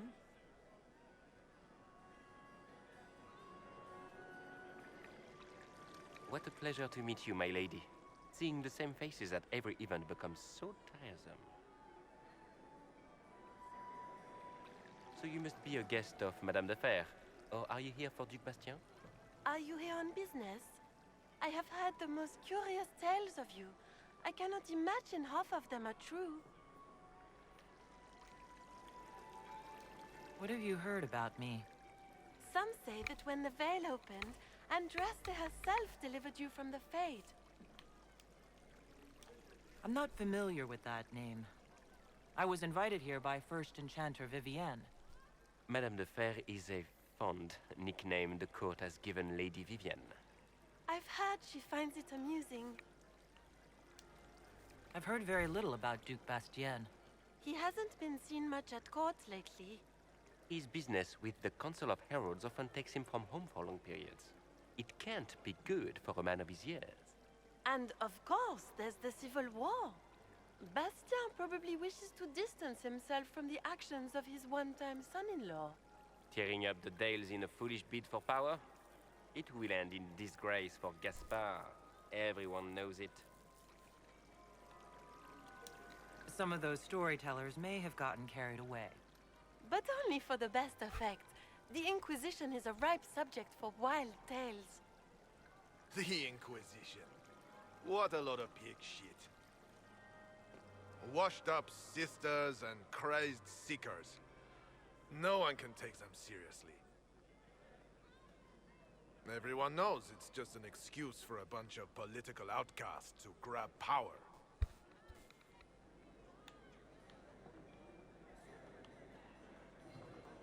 I've never made any claims to holiness. What's your point? In front of all these people, you admit to being a pretentious usurper. We know what your Inquisition truly is. If you were a woman of honor, you'd step outside and answer the charges. My dear Marquis, how unkind of you to use such language in my house to my guests.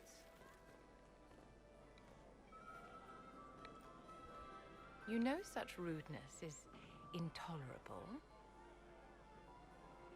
Madame Vivienne, I humbly beg your pardon. You should.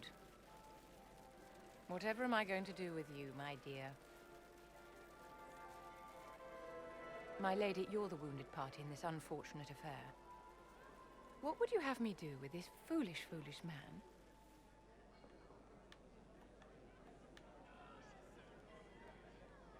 He's a piece of shit.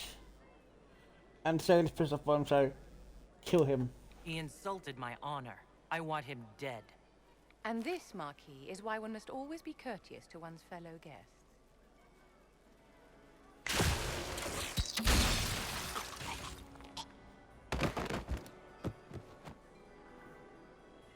Someone be a dear and clean this mess up.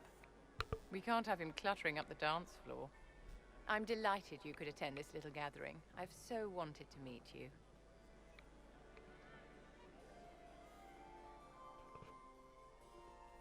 Allow me to introduce myself. I am Vivienne, first Enchanter of Montsimard and Enchantress to the Imperial Court. Can you get away with killing a nobleman like that? He attempted to draw his weapon, unprovoked, in the presence of witnesses. Duels are not fought in the drawing room. By Chevalier code, his life was forfeit from the moment his hand fell to his hilt. Your salon has certainly exceeded my expectations so far. I'm glad to keep you entertained, my dear. I wanted to meet face to face.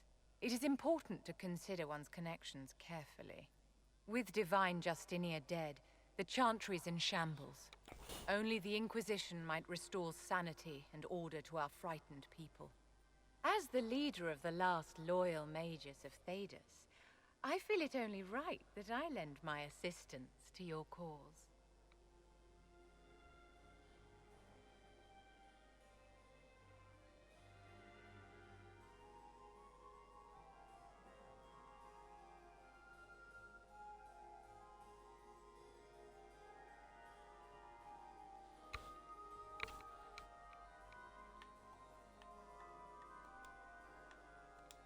What exactly can you do for the Inquisition?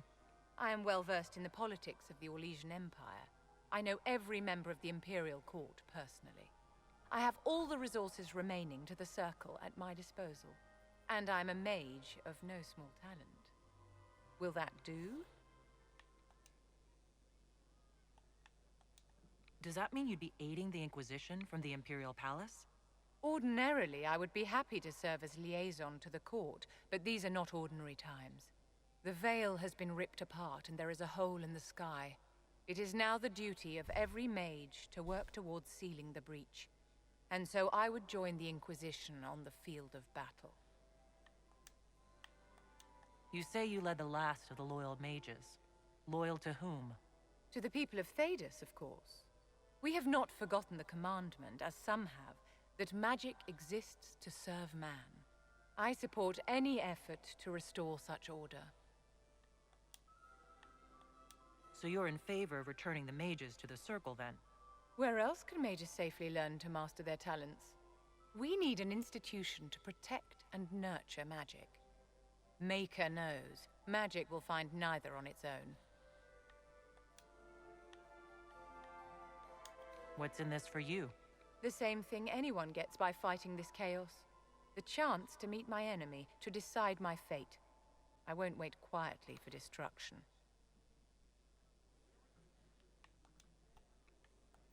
Are you devout? What's your opinion of the Chantry? I was a great admirer of the late Divine Justinia V. The Chantry, at its best, unites the disparate cultures of Thedas and looks after its most vulnerable. Had she lived, Justinia could have accomplished so much. You are aware that the Chantry hasn't sanctioned this Inquisition. The Chantry is leaderless. They're in no position to officially sanction anything. Besides, my dear, if there is one virtue the Chant of Light teaches us, it is forgiveness. Once the Inquisition has sealed the breach, I'm sure the new Divine will not care in the slightest about official permission. The Inquisition will be happy to have you, Lady Vivian. Great things are beginning, my dear. I can promise you that.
Get stables now. You think that'll make a difference? Master Dennett's horses in the hinterlands are faster and stronger. So the horse you've got Chef Fire, and I've got the Front Spider. These are all DLC horses. Not, I only got one of them.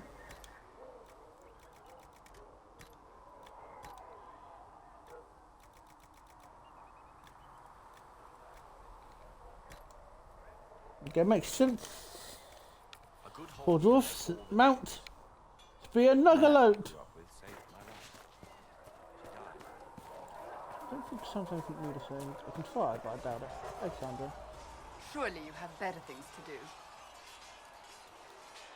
Yeah, that is That's it. enough for now. As you wish. Helen, no? You there. There's a shield in your hand. Block with it. If this man were your enemy, you'd be dead. Lieutenant, don't hold back. The recruits must prepare for a real fight, not a practice one. Yes, Commander. We've received a number of recruits. Locals from Haven and some pilgrims. None made quite the entrance you did. At least I got everyone's attention. That you did. I was recruited to the Inquisition in Kirkwall myself. I was there during the Mage Uprising. I saw firsthand the devastation it caused. Sir. Cassandra sought a solution. When she offered me a position, I left the Templars to join her cause. Now it seems we face something far worse.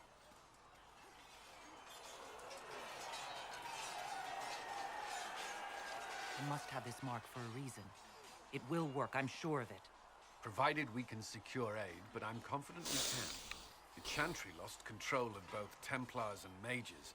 Now they argue over a new Divine while the breach remains. The Inquisition could act when the Chantry cannot. Our followers would be part of that. There's so much we can... Forgive me. I doubt you came here for a lecture. I hadn't planned on it, no.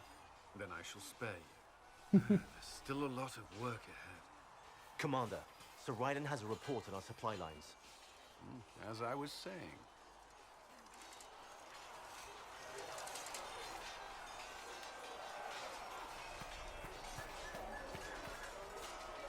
Is there something you needed?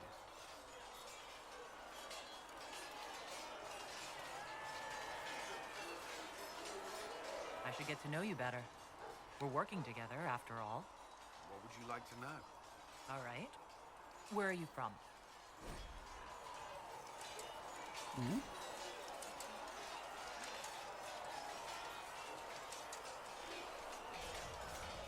I grew up in Ferelden, near Holland. I was transferred to Kirkwall shortly after the Blight. This is the first I've returned in almost 10 years. Varric's from Kirkwall. Did you two know each other? I knew he was friends with the champion of Kirkwall, but little else. We've spoken more since I joined the Inquisition, largely at Varric's insistence. Apparently I spend too much time with a serious expression on my face, and it's bad for my health. You haven't seen Ferelden in 10 years. Are you glad to be back? I was not sorry to leave at the time. I did not expect to return. Now, between the Divine's murder and the breach, I've arrived to find nothing but chaos. You were in Ferelden during the Blight. Did you fight Darkspawn? No. I was stationed at Ferelden's Circle Tower. The Circle had troubles of its own. I remained there during the Blight. What happened at the Circle Tower? Few who survived the Blight had fond memories of that time. I would prefer not to speak of it. What was Kirkwall like? While I was there, Canary occupied and then attacked the city. The Viscount's murder caused political unrest. Relations between Mages and Templars fell apart. An apostate blew up the Chantry, and the Knight Commander went mad. Other than that, it was fine. What happened between Kirkwall's Mages and Templars? You were at the Conclave. You must have heard people speak of it. Yes, but you were there. There was tension between Mages and Templars long before I arrived. Eventually, it reached a breaking point. There was fighting in the streets. Abominations began killing both sides. It was a nightmare. What happened then? The Templars should have restored order. Red Lyrium had driven Knight Commander Meredith mad. She threatened to kill Kirkwall's champion. Turned on her own men. I'm not sure how far she would have gone. Too far. So you opposed her? I stood with the champion against her, in the end. I should have seen through Meredith sooner. I'll let you return to your work. I'm sure you have other matters to attend. you need something? I'd like to know more about the Templars. If you need insight into what the Order is doing now, I'm afraid I can't offer more than you already know. Anything else, I will answer as best I can. What does Templar training involve? There is weapon and combat training. Even without their abilities, Templars are among the best warriors in Thedas. Initiates must also memorize portions of the Chant of Light, study history, and improve their mental focus. Did you enjoy your training? To learn everything. If I was giving my life to this, I would be the best Templar I could. You were a model student. I wanted to be. I wasn't always successful. Watching a candle burn down while reciting the Chant of Transfigurations wasn't the most exciting task. And I admit, my mind sometimes wandered. Do Templars take vows? I swear to the Maker to watch all the mages, that sort of thing? There's a vigil first. You're meant to be at peace during that time, but your life is about to change. When it's over, you'll give yourself to a life of service. That's when you're given a filter, your first draft of Lyrium and its power. As Templars, we are not to seek wealth or acknowledgement. Our lives belong to the Maker and the path we have chosen. You've lived in the Circle. What was a typical day for a Templar there? Typical. The last time I was in a circle was right before it fell apart. Nothing was typical. Before that, then? Certain rituals require a full guard. A mage's howlies, for instance. I've attended a few. Most of the time, you merely maintain a presence, on patrol or in the circle, ready to respond if needed. Mages pretend to ignore that presence, but they're watching you just as closely. Do Templars and mages never speak to each other? Some do, but Templars are supposed to maintain a certain distance from their charges. If a mage is possessed or uses blood magic, you must act quickly, without hesitation. Your judgment cannot be clouded. Of course, ignoring one another does nothing to foster understanding.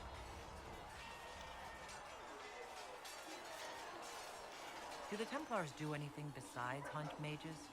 Templars protect against the dangers of magic. Before the Order left the Chantry, that meant serving in a circle. They were also tasked with tracking apostates or fighting demons inevitably summoned by the weak or malicious. What do you think of mages? Are they all a threat?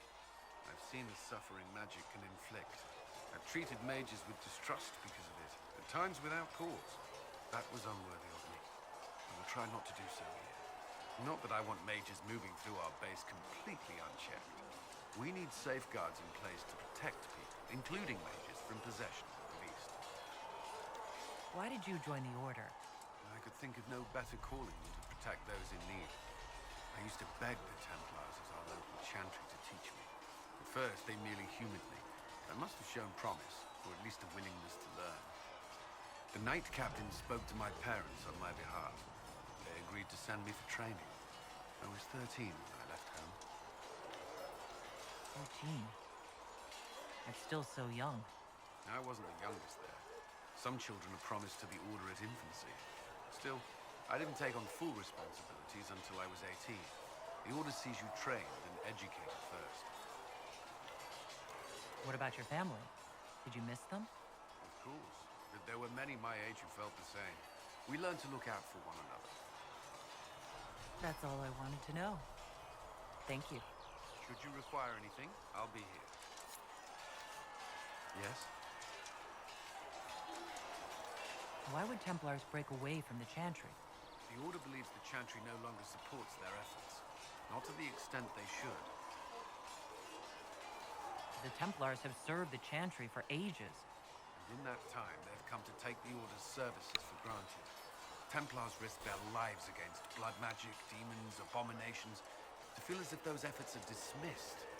I may disagree with the Order's actions, but I'm here as proof of that. I sympathize with their frustrations.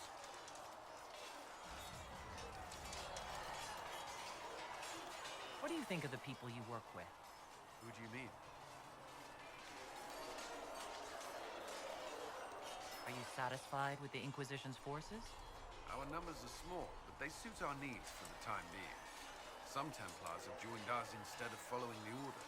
They've proven invaluable in training new recruits. How do you like working with Liliana? The Inquisition would not exist without her. I may not always agree with her methods, but she's more passionate about her cause. Pardon me. Cassandra may have declared the Inquisition publicly, but Liliana is just as responsible for its formation. To quickly plug in my laptop. And we can listen to. We have little in common. How she delights in meeting with nobles all day is beyond me, but I enjoy working with her.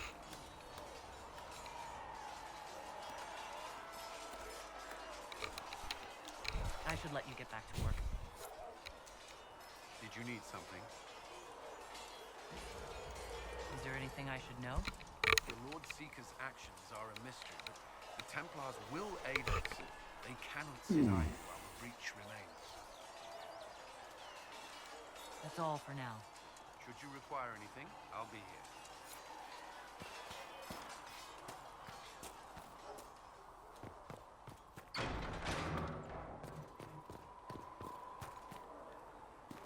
Greetings.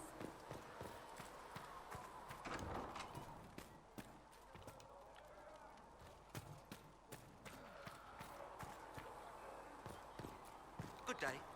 There was no word for heaven or for earth or sea or sky. All that existed. Need something? Carry on.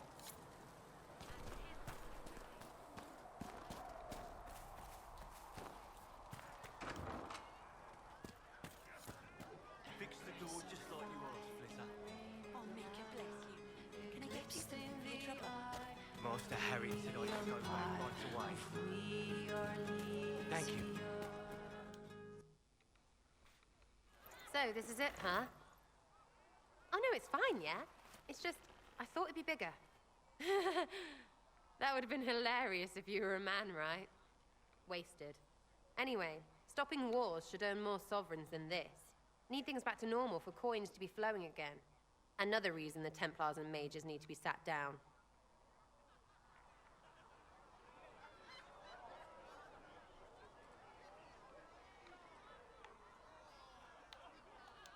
I'm pretty sure the Conclave proved it's not that easy. Yes, it is. No, it isn't. Why? Because someone yelled it real loud? Make them prove it. They're too busy to look up where the real questions are. Right, they should know it's a simple job. End all war, stitch the sky. The easy one first, of course. You're daft, yeah? Most people get special, they lose their snark. Can't see how stupid it all is. I think I'll like you, Lady Herald. Maybe you are a little touched, yeah?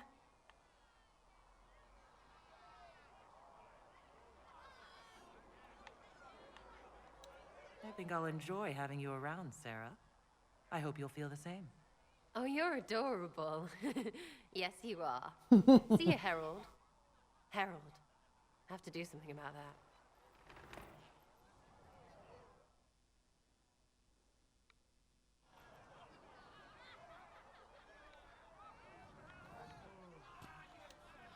Chasing the Lord Seeker, I hear. Anyone who thinks they need Lord in front of the name, that's bad. Bet he's got a portrait taller than he is. That's your first clue to a total arse. Fact.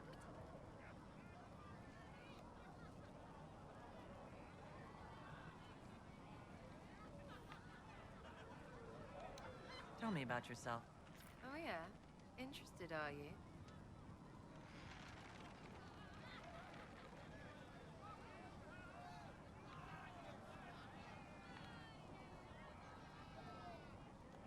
How about the basics? Where are you from? Ferelden? I got that from the accent. Where in Ferelden? All over? Okay, fine. Denerim for a bit. South, north, wherever I want.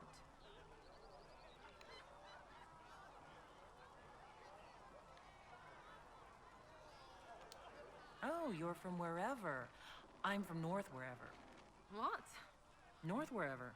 Oh, we had fun on street and or in local tavern. Oh, hardy-ha. Oh, funny you.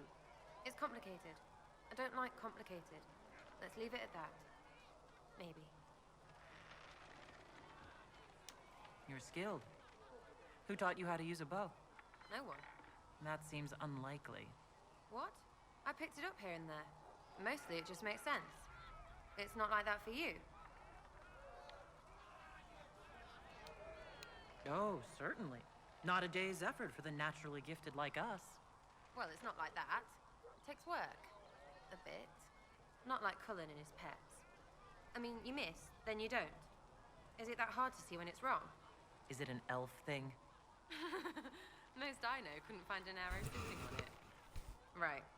Maybe I just make it look easy in shite company. Fact still is, no teacher.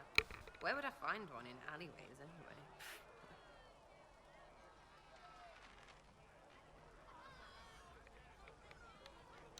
You're not like most of the elves I've met. Thanks, right? Or was that an insult? Suppose I could go barefoot and whine now. Like that's soulless, right? Never be as good as we were. Well, who's we? I'm just fine.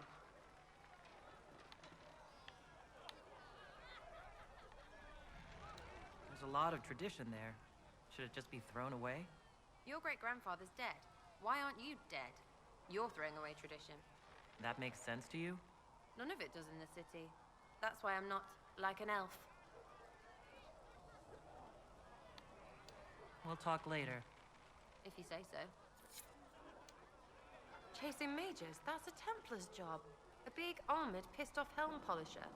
Not too late to go find some. Or stay home.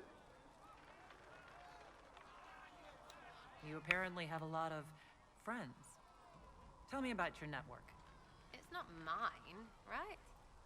I mean, it is, but it's also everyone.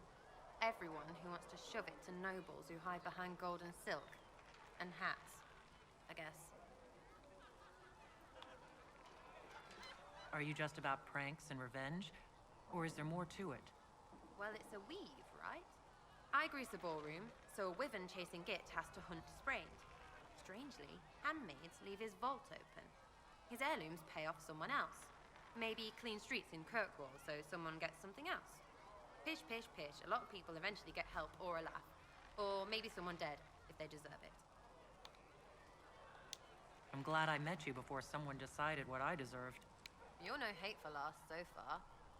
I'd just get you with a pie or something. Anyway, assassin's a bard's job, innit? No fun that, though. They might plonk a noble, right? But only to raise another. Plus, I'm shy at singing.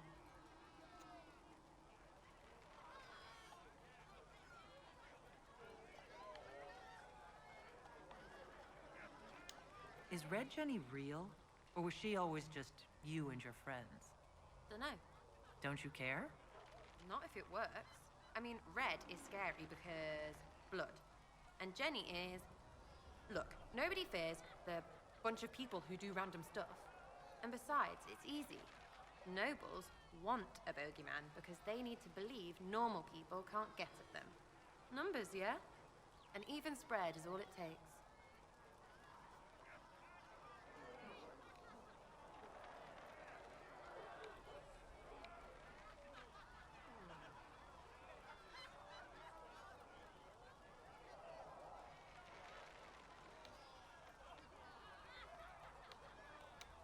Seems like it should be more complicated than that.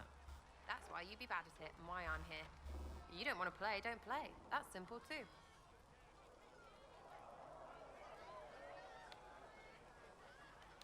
Where are the people you promised? If I knew, they wouldn't be much use. That's sort of the point. Look, unless your baddies are rocks or trees, they have people they use. Cooks, squires, wipers. Yeah, I know, wipers, right? You better believe the one with wipers deserve it, right in the... Well, anyway. The little people will be there when you need them, in a million little ways. So lots of little contributions add up in the background, like snowflakes that snap a branch. What? Sure. Like snow, I guess. Anyway, it just works, most of the time. Friend of a friend and little hints. Mind you, you still have to be smart. Don't bet your life unless you're into that. Risky, yeah? You like a bit of a tease.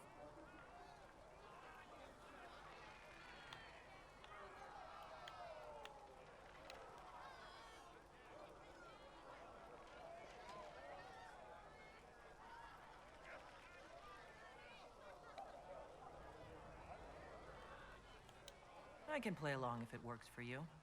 You have a choice. Hail the Inquisition. We'll talk another time. It's all good, isn't it?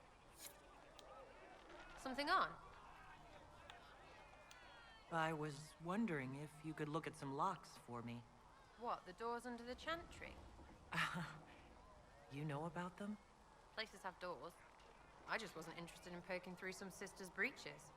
Good to know about you, though. Consider them open, yeah? Ready for waiting.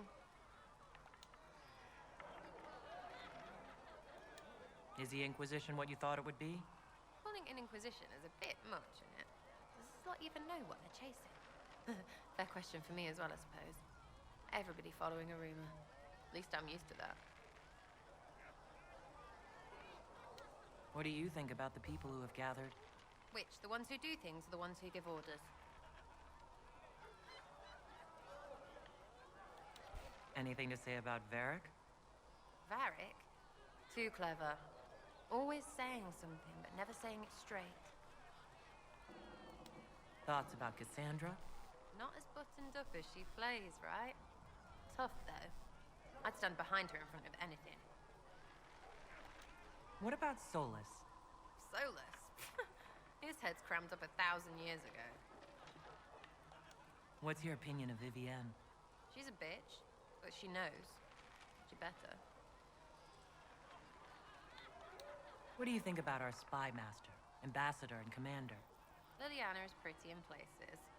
Swear I've seen her too. Or heard she used to play. But that'd be mad. Now Josephine, she's as good at humbling her kind as I am. Just with less mess. Knows her business, if you have to have it. And Cullen, I suppose if you want a jackboot, you get a big one so you can grow into it. Nice hair, though. We'll talk later. Good, right? I'll be here.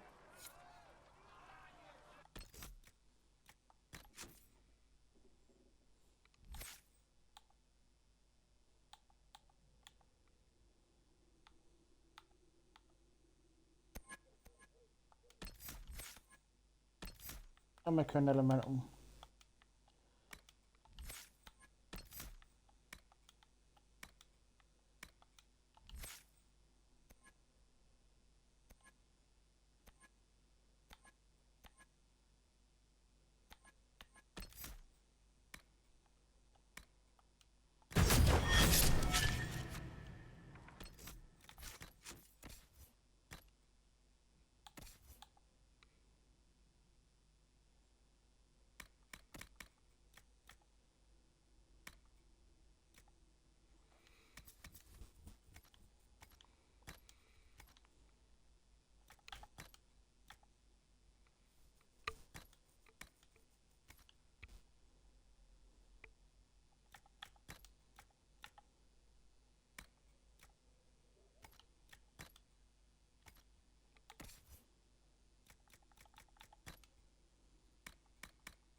You saw that before.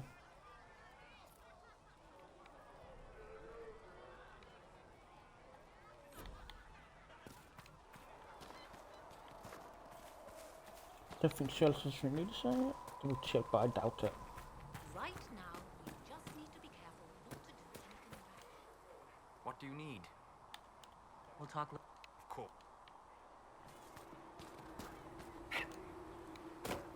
Light. Only the word dispels the darkness upon us.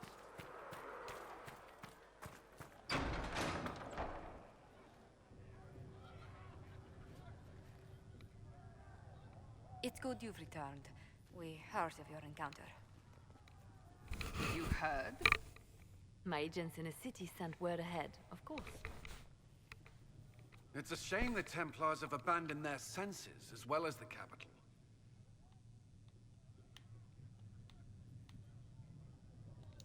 At least we know how to approach the mages and Templars now. Do we?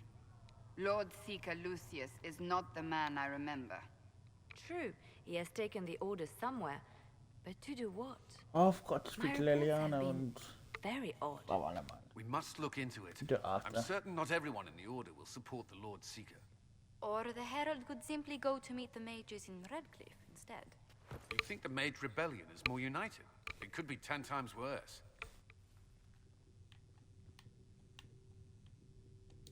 Or you could stop bickering and make a decision. I agree. We shouldn't discount Redcliffe.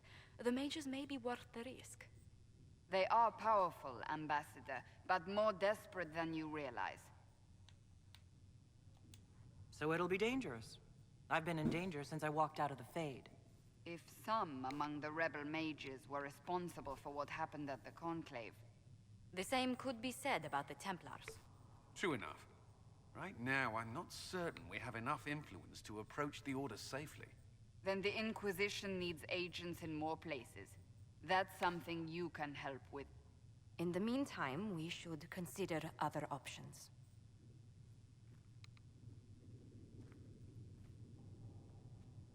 There is one other matter. Several months ago, the Grey Wardens of Ferelden vanished. I sent word to those in Orlais, but they have also disappeared. Ordinarily, I wouldn't even consider the idea they're involved in all this, but the timing is curious.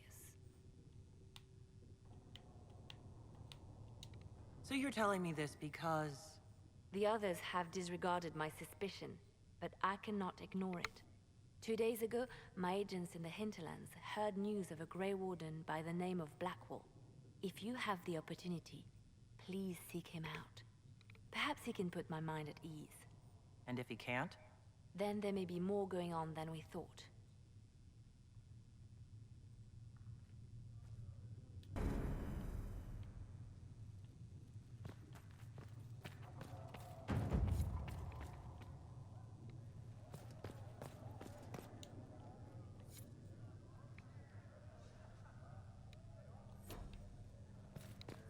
I met an elven mage earlier. Solus, I believe he was called. I admit I was surprised. I didn't expect to find mages among the Inquisition. Tell me, why were you at the Divine Conclave?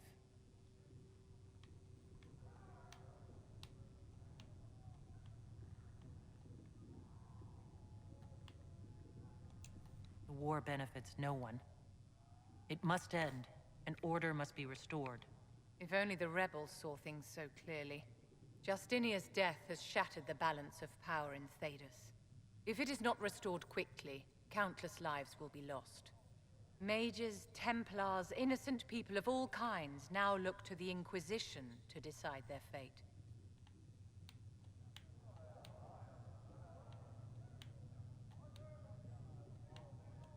I'll try not to let them down. Failure is a luxury we cannot afford, my dear. For almost 1,000 years, the world believed it was in the hands of the Maker. And now many believe you are the agent of his will. Whatever the truth is, that belief gives you power.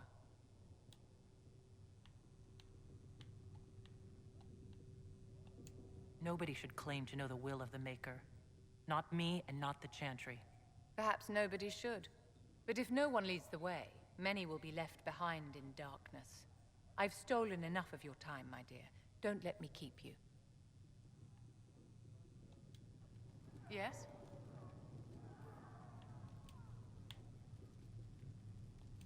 I wanted to ask you about the Circle of Magi. Of course. What do you wish to know? You must have an opinion of the Templars after living so long in the Circle. Having opinions about Templars, my dear, is exactly like having opinions about mages or Navarrans or men. I have known some who were impossible to endure and some who were utterly charming. I have suffered insults at the hands of those in the armor, but no more than I endured from nobles or tradesmen in Val Royal. Personally, I have found the Templars a useful tool, skilled at keeping more unpleasant elements at bay. If the Circle disbanded, how can you still belong to it? The Circle is an idea, my dear, and an idea cannot be dissolved. Many of the first enchanters voted for rebellion, caring little that anything short of a unanimous decision would pit mage against mage. Rather than dissolving it, Grand Enchanter Fiona's vote split the circle in two. The rebels follow her, the loyalists follow me. If you lead all the loyalists, why are you only First Enchanter and not Grand Enchanter? Grand Enchanters are elected, and since there are no First Enchanters besides myself, no vote can be held. I could name myself Grand Enchanter, but the title holds no meaning now. When the circles are restored, that will change. How did we come to this state with the circles in revolt? A failure of perspective that infected Circle leadership. Mages lived solely in a world of Templars and mages. They could not even imagine what was beyond the tower walls. Kirkwall gave the world a reason to remember its fear of magic. A mage killed hundreds with a snap of their fingers. Across Thedas, a new tangible fear of magic grew. Commoners and nobles alike called out to the Chantry for protection. But the malcontents in the towers thought nothing of this. They cared only for themselves and for their anger at the new Templar restrictions. When a mage attempted to assassinate Divine Justinia, again, the mages protested the investigation. The leadership chose to vote on independence based on the intolerable conditions imposed by the Templars, sparing no thought to the fact that magic was more feared in the aftermath of these attacks than it had been since Tevinter's day. So long as they had their freedom, they could care little for riots, angry mobs, or about pitting mages against each other. Are you familiar with Grand Enchanter Fiona? We've met. Before her horrendously ill-timed and selfish vote for independence, I thought her adequate at her job. In her dotage, she could not handle looking after the well-being of so many people. We would have done better to replace her years ago, to let her spend time gardening.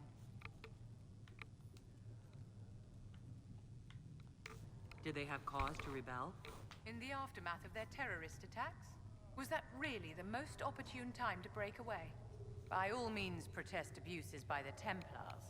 Just don't do it in a way that says mages support wholesale murder. By voting when they did, my colleagues all but declared war upon the ordinary people of Thedas. A war in which we are outnumbered 100 to 1. I thought the fighting was only between mages and Templars. Why are mages fighting mages? The vote for independence was carried by only a small margin, but Fiona chose to let the motion stand. Those who opposed a rash declaration of war against the entire free world had little choice. By breaking from the Chantry when they did, the rebels declared themselves in support of mass murder. Anyone who did not wish to support terrorism and the slaughter of innocents was forced to take arms against the rebels. Yes?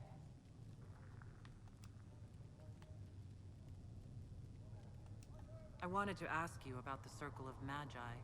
Of course. What do you wish to know? What was it like to live in a circle?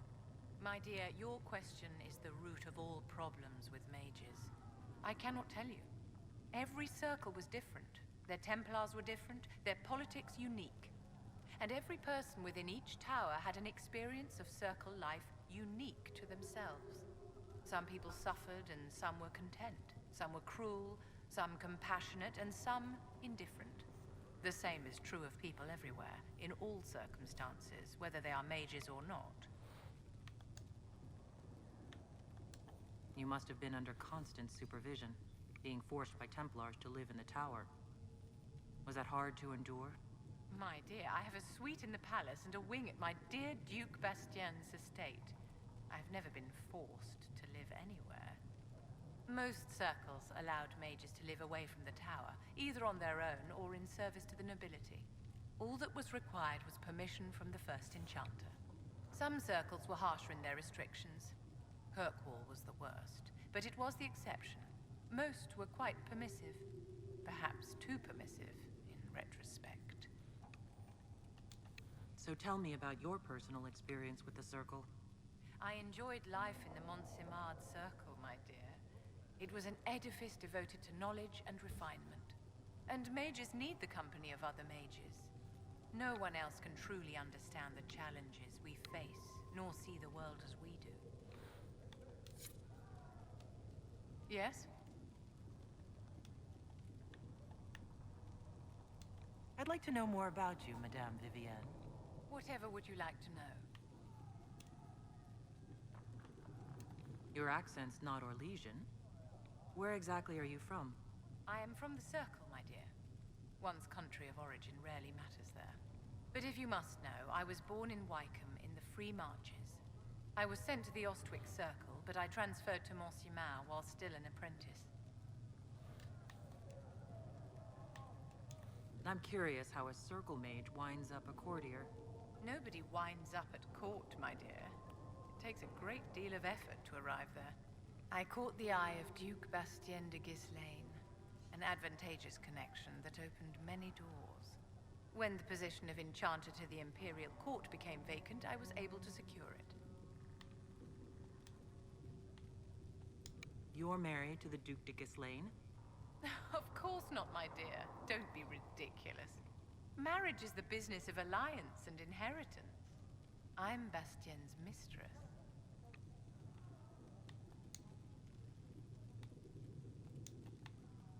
And what does the Duchess de Ghislaine think of this arrangement? We got along quite well. Duchess Nicoline and I used to host musical salons together. She was a great patron of the arts. She passed away from a fever a few years ago, the poor dear.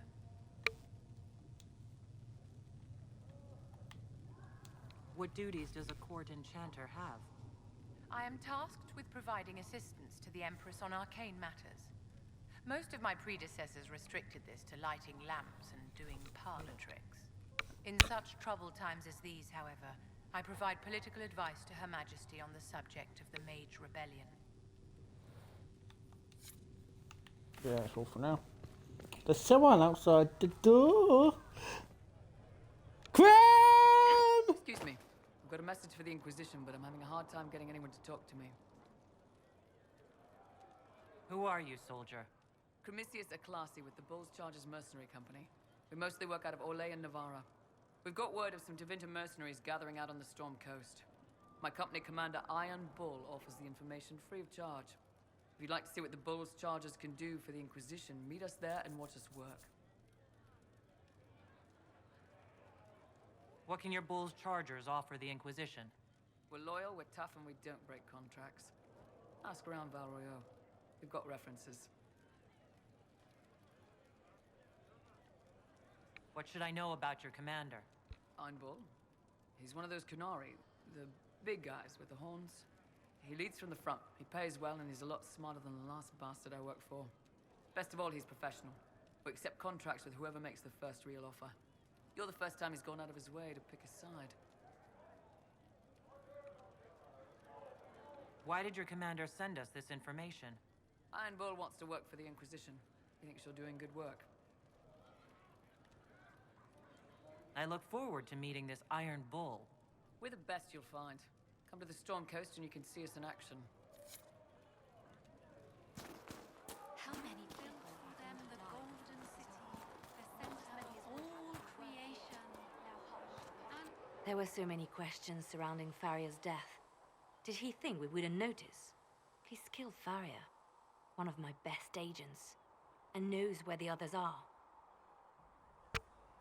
You know what must be done. Make it clean. Painless if you can. We were friends once.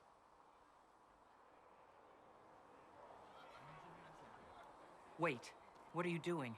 He betrayed us. He murdered my agent. And you'd kill him, just like that? You find fault with my decision? If he has knowledge, then he's a resource. Use him. He's a loose end who could escape and get word to our enemies. Butler's betrayal put our agents in danger. I condemned one man to save dozens. I may not like what I do, but it must be done. I cannot afford the luxury of ideals at a time like this. I expected better from the Inquisition's spy master. You've made that point clear. Apprehend Butler, but see that he lives. Now, if you're happy, I have more work to do. Reports of fade rifts and demons keep coming. The people are terrified, and it's only getting worse. The only thing that will calm their fears now is the hope that someone out there can save them. You have to be that someone. No one else has any power over the rifts. Seal them. Your legend will spread, and Thedas will learn to trust the Inquisition. Why do you want me to seek out the rebel mages? Why do you care? I've known mages. Some of them were better people than me. And yet I'm free and they're not. It's not right.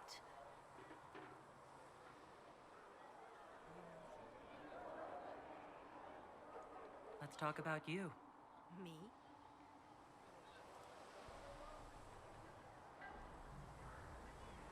What did you do before you worked for the Divine? I was a bard, an Orlesian spy for many years. For a time I also served a small cloister in Lothering. After the Blight, the Divine called on me to oversee her personal network. Can you teach me to be a bard? Being a bard is so much more than being a spy. It involves a keen understanding of politics, the ebb and flow of influence, the great game. The bard's is an intricate dance where a smile can be sharper than any dagger. The best way to learn is to immerse yourself in it. Perhaps when this is all over, I'll teach you. Bards tell tales. I bet you tell some good ones. There are plenty of tales in the library. Perhaps you should look for them there. I should leave you to your work. We can always talk later. Yes?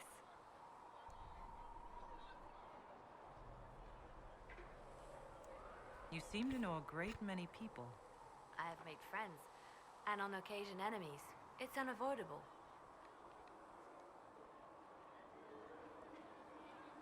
You seem to know Josephine quite well. I met her a long time ago, but we didn't become good friends until years later. After the Blight, in fact. I'd just returned to Val Rayo, and she welcomed me back by throwing a diplomatic ball. She was the Antivan ambassador at the time, you see. The ball was... all right. Too many politicians. At midnight, Josie and I left to find a real party. We've been friends ever since. What do you consider a real party? It's not a real party until someone's small clothes are pinned to a chantry board. And that's all I'm saying about it. They say you spent some time in Lothering. Did you know the champion? We spoke a few times. I seldom left the chantry, and we never became more than casual acquaintances. I saw more of the Hog twins. Bethany in particular. She would spend time in meditation at the chantry, and she seemed to like my stories. The other one, the young man, he was a little surly. I did encounter the champion again later in Kirkwall. Those were terrible times. Was this when the chantry was destroyed? No, that happened later. But even then, the news coming out of Kirkwall was disheartening. There were some in Val Rayo who wanted the Divine to declare an exalted march on Kirkwall. Justina sent me there to see if that could be avoided, to gather evidence to calm those agitating for war. I guess it didn't matter in the end. We can continue this conversation later. You know where I am. I'm listening.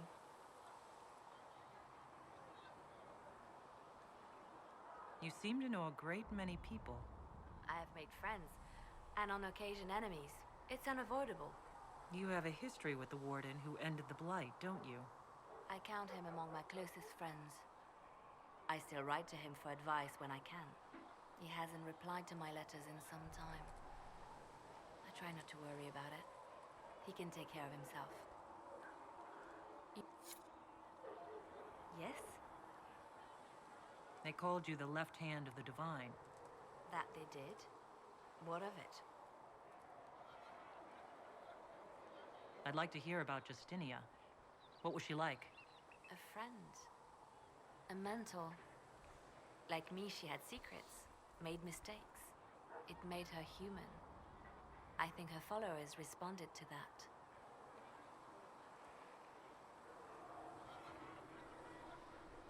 Was there something more than friendship between you? You're asking if we were lovers? Typical. I was devoted to her, therefore it must be romantic. Love is common. Love is simple. My bond with Justinia was something greater. She was a sister, a mother, a teacher. So to answer your question, yes, it was more than friendship. How did you and Justinia meet? I met her a long time ago, before she became divine. Before she was Justinia. When I met her, she was Mother Dorothea. I was at my lowest. Broken, lost. And she saved me. No, wait. She hates it when I say that. I saved myself. She just showed me it was possible. We'll talk more later. I'm listening. They called you the left hand of the Divine. That they did? What of it? What exactly does the left hand of the Divine do? A divine always has enemies, and Justinia had more than most. I protected her. I watched, had an ear to every door. I identified threats, and I dealt with them. Why did Justinia have so many enemies?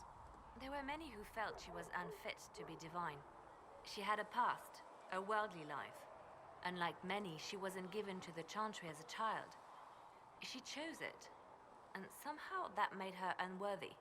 And because they thought she was unworthy, they wished her harm. So you were her spy master, too? I handled difficult situations that couldn't be resolved through more delicate means. I could use the left hand of the Divine at my side out there. Every agent out in the world is my eyes, my ears, my blade. Wherever my people are, I am also. Coming with you, leaving my post, would blind and bound me. Do you see? What is the point of an Inquisition? Justinia would have started the Inquisition if the Divine Conclave failed to restore peace. She hoped that with enough support, we could challenge the very tenets of the Chantry. She wanted the Chantry to treat the mages fairly. But sometimes I wonder, why stop at mages? The Chantry has committed many injustices. If we're going to change it, why not change the whole thing? It's just a thought. None of this will be possible if we fail. I'm sorry she didn't live to see the Inquisition. So am I. We'll talk more. I'm listening. Anything I should know? I've nothing to report at the moment. And I'll leave you. Okay, now. Let's go down and see Liana. Not Liana. Sarah can pick lots of picks down there. She who trusts in the Maker, fire is her.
Leliana was...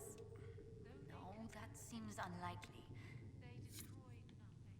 Something on your mind, Ambassador? You're the Herald. Or, well, the one they're calling the Herald, anyway. I hope the Inquisition can restore order soon. I never really wanted to leave the Circle. My name is Maeve. I research demons and other creatures. Seeker Pentagast and I use what I find to help the soldiers fight them. I found something the demons left behind. Can you use it? Yes, that's very helpful. Just leave it there and the Tranquil and I will examine it. You've brought back some fascinating things. We're putting them to good use. You said you were a mage. No, just an apprentice. I was never very good at magic. I've got just enough talent to be a danger to other people. But when the mages rebelled, people like me had nowhere to go. The Templars would have killed us. Luckily, Seeker Pentagast took me in, along with the Tranquil I was protecting. You said Cassandra has you researching creatures. Yes. If you find anything interesting in your travels, I'd appreciate you bringing it to me. I may be able to find some weakness our soldiers can exploit when fighting various creatures. At the least, some materials are useful for making potions or gear for the Inquisition. I'm surprised that even an apprentice mage wouldn't join the rebellion. I don't like using magic to fight. I'm not good at it either. I like studying. I like performing rituals that helped us unlock the secrets of the Veil. I liked having the Templars around to keep us safe.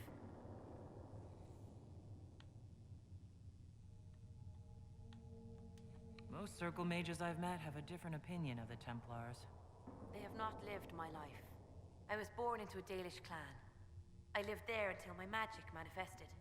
The Dalish cannot risk having too many mages in one clan. And I was one more than they could bear. They gave me a pack and sent me into the woods to find my own life. I was 7 years old. No wonder you'd rather stay in the Circle. You had more than enough life outdoors. I stumbled into a village, starving and cold, a few weeks later. I started using magic to scare predators away. The villagers saw me make fire in my fist. They were terrified and wanted to kill me. Templars saved me from them. They gave me food and clothes and took me to the Circle. I've seen what life is like without the Templars, and I want no part of it. I just want to study. You said that you were keeping some of the Tranquils safe? Yes. The mages took some of them when my Circle rebelled, but the rest were forgotten. Most Circle mages look down on the Tranquil, or try to pretend they don't exist. They don't have any emotions. They can barely take care of themselves. Can't defend themselves at all. It's a shame. I like them better than most people.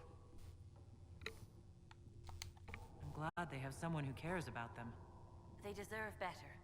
They're polite, they're rational, and they'll never get angry at you. When they study, they have a focus no normal person could ever match. But the Templars, even some of the mages, mistreated them just because they could.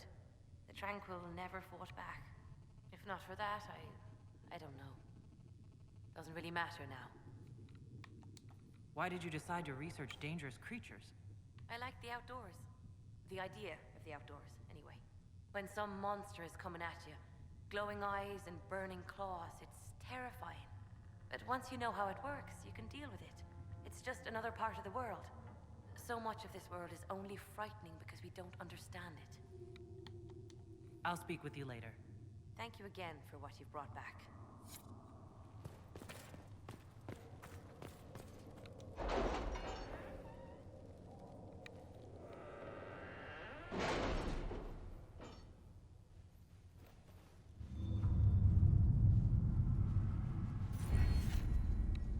Oh, now I can...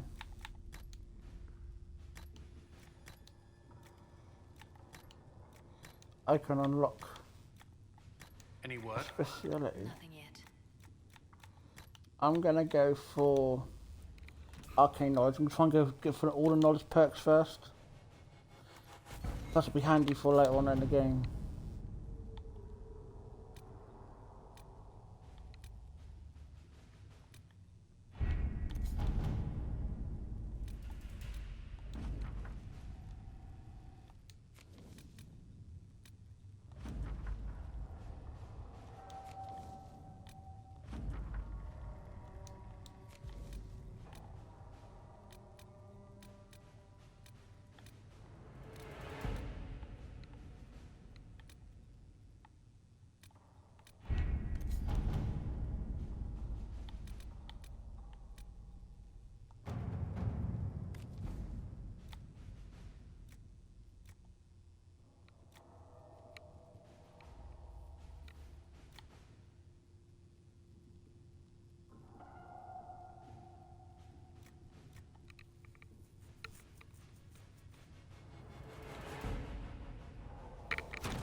what we have.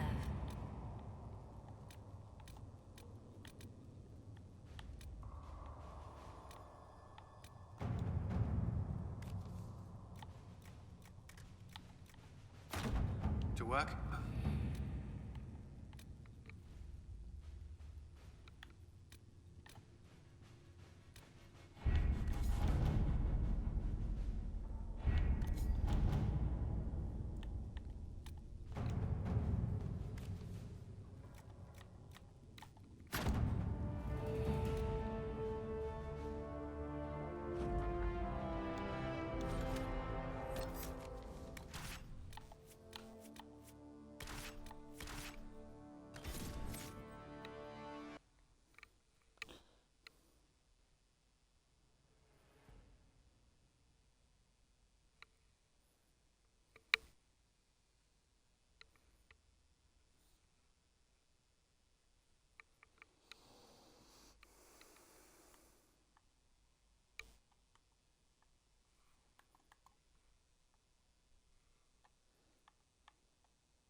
Your worship, for what it's worth, welcome to the Storm Coast. I would have sent word sooner, but our efforts have been delayed. How so? There's a group of bandits operating in the area. They know the terrain, and our small party has had trouble going up against them. Some of our soldiers went to speak with their leader. Haven't heard back, though. I'll do what I can to find our people. Thank you, Your Worship. That's a relief. The soldiers didn't have an exact location for the bandits, but they were starting their search farther down the beach. With all this fuss, we haven't been able to conduct a proper search for the wardens either. Well, good luck, and enjoy the sea air. I hear it's good for the soul.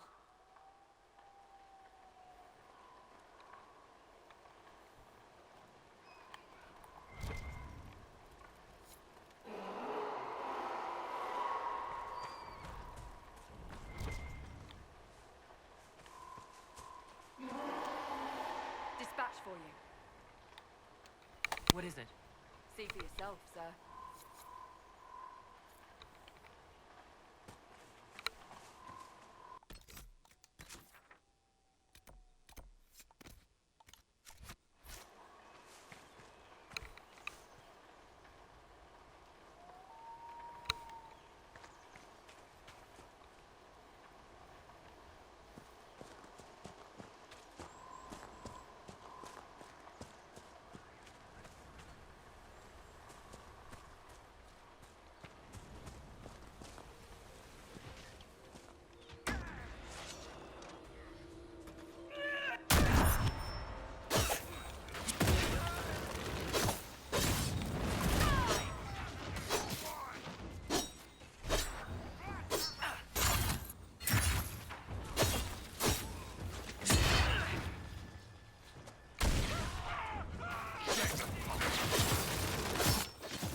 Chargers!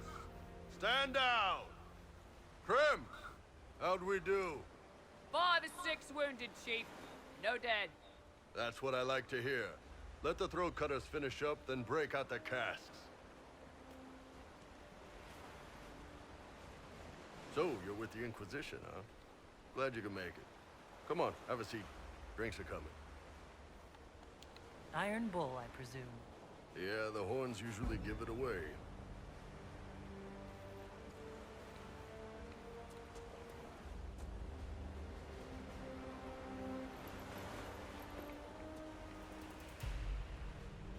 I assume you remember Cremisius Aclassi, my lieutenant. Good to see you again. Throat cutters are done, Chief. Already? Have him check again. I don't want any of those Tevinter bastards getting away. No offense, Krem. None taken. At least a bastard knows who his mother was. Puts him one up on you Canary, right? So, you've seen us fight. We're expensive, but we're worth it. And I'm sure the Inquisition can afford us. How much is this going to cost me, exactly? Wouldn't cost you anything personally. Unless you want to buy drinks later. Your ambassador, what's her name? Josephine. We'd go through her and get the payments set up. Gold will take care of itself. Don't worry about that. All that matters is we're worth it.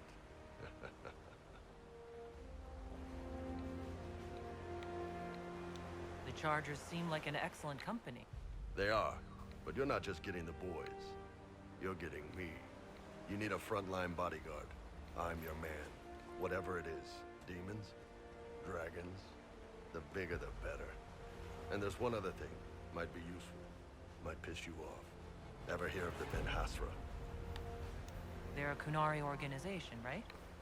The equivalent of their guards and City Watch. I'd go closer to spies. But yeah, that's them. Or, well, us. The Ben Hasrath are concerned about the breach. Magic out of control like that could cause trouble everywhere. I've been ordered to join the Inquisition, get close to the people in charge, and send reports on what's happening. But I also get reports from Ben Hasrath agents all over Orlais. You sign me on, I'll share them with your people. You're a Kunari spy, and you just told me? Whatever happened at that conclave thing, it's bad. Someone needs to get that breach closed. So whatever I am, I'm on your side. You still could have hidden what you are. From something called the Inquisition? I'd have been tipped sooner or later. Better you hear it right up front from me. What would you send home in these reports of yours? Enough to keep my superiors happy. Nothing that'll compromise your operations. The Kunari want to know if they need to launch an invasion to stop the whole damn world from falling apart. You let me send word of what you're doing, it'll put some minds at ease. That's good for everyone. What's in these Ben Hasrath reports you're offering to share? Enemy movements, suspicious activity, intriguing gossip. It's a bit of everything. Alone they're not much, but if your spy master is worth it, damn, she'll put him to good use. She? I did a little research. Plus, I've always had a weakness for redheads.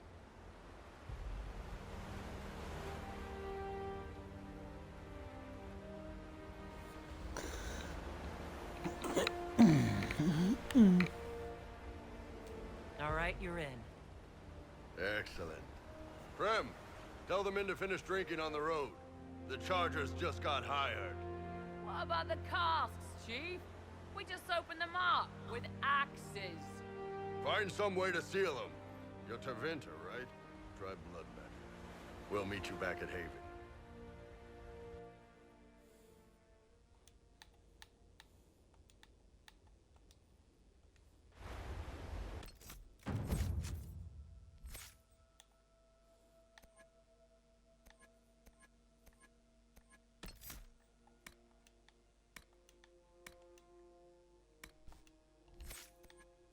See, I don't know what one I'm gonna.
Let's do a quick chat with Iron Bull since we recruited him.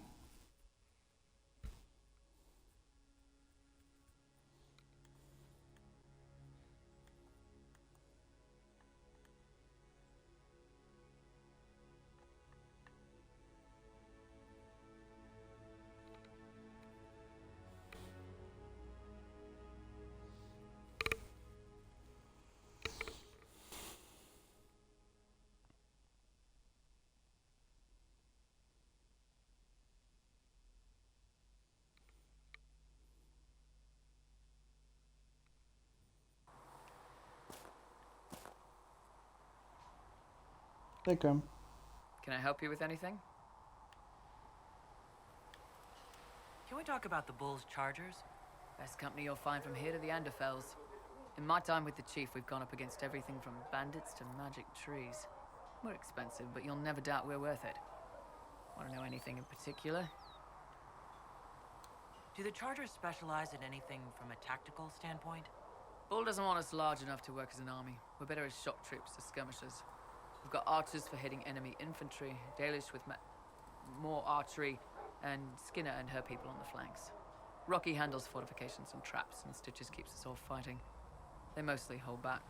I'll lead the frontline fighters with Grim, and the Chief goes wherever he can hit something. You said something about everything from bandits to magic trees. I'll admit to some curiosity. Right. Sylvans.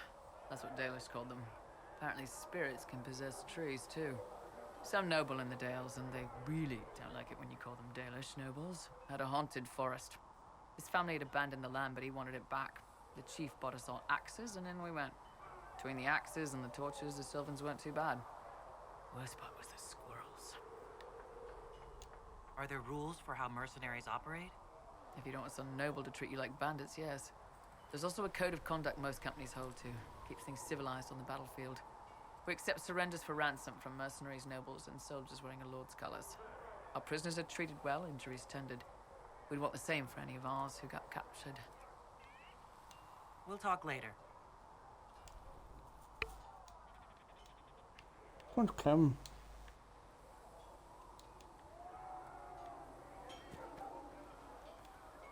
They've got good form.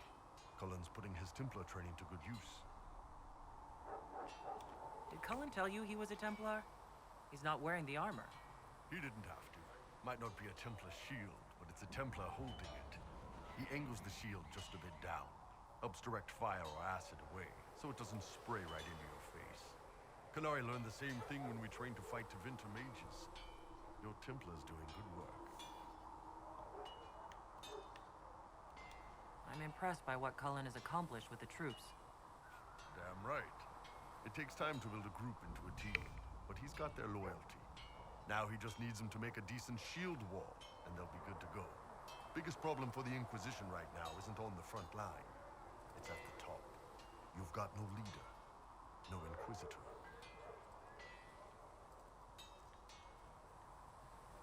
The Inquisition has done all right so far without an Inquisitor. That's because all we've needed so far is damage control, reaction. A group can handle that. Once you've sealed the breach, it's going to be time to make decisions. Someone's going to have to step up. Who knows? Maybe you seal the breach. The Chantry gets off its ass and all those soldiers go home and get fat. You think? It could happen. It won't, but it could.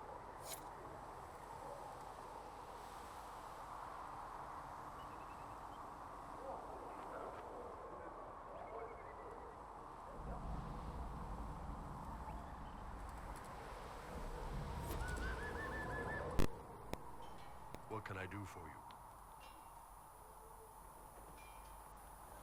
So how did you get the name Iron Bull?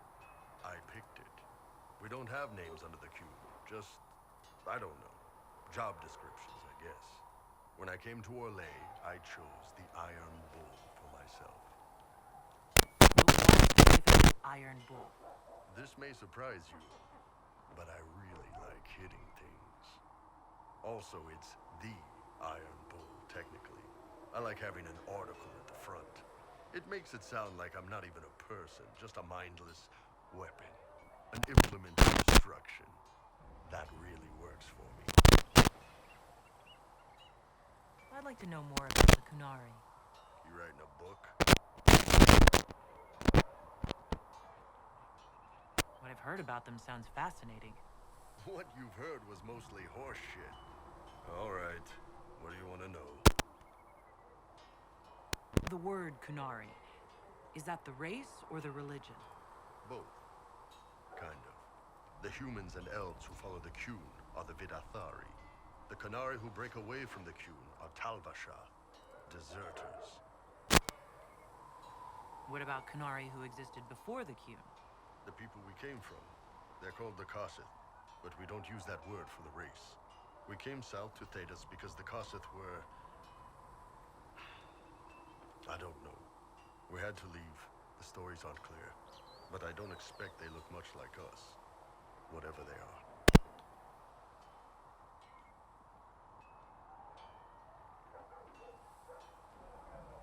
Do you ever think about what would happen if the Kunari conquered Orlais or Ferelden? Some folks, like Cassandra or Cullen, would do fine if they didn't die fighting. Those two love rules. But the mages... Can you imagine Solus trying his fade dreaming under the Qun? Or Vivian doing her political bullshit? Both Sarah and Varric would mouth off until they ended up re-educated, drugged until their minds broke. So, to answer your question, no, I don't think about it much at all. What's it like growing up under the Qun? The Tamasrans raise us in these units of kids all our own age. They're like teachers or chantry sisters. They also help figure out what jobs we should do. They had me pegged for military work early on. When they learned I could hit stuff and lie, they started training me for the Ben Hasra. You never knew your parents? No. I know for you folks, that's a big deal. The Tamasrans were like our parents, though. Taught us to read, helped us go to sleep, all the parent stuff. I remember the one who helped me build things with blocks. She laughed when I knocked everything down.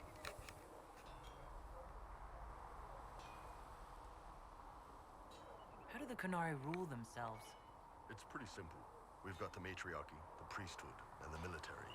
The priesthood figures out how Kunari should live in theory. The matriarchy makes it work in practice.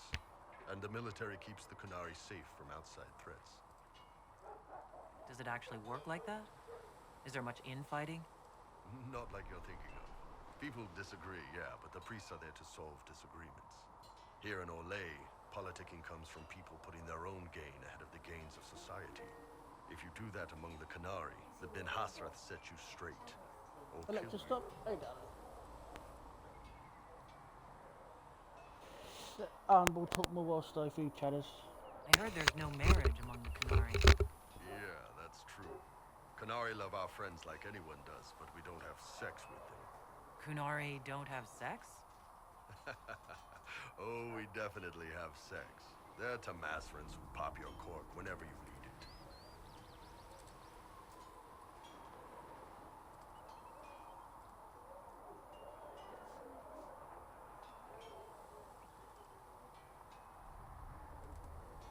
Seriously? Yes. It's not a big deal like it is here. It's like, I don't know, going to see a healer. Sometimes it's this long, involved thing. It takes all day, leaves you walking funny. Other times you're in and out in 5 minutes. Thank you. See you next week.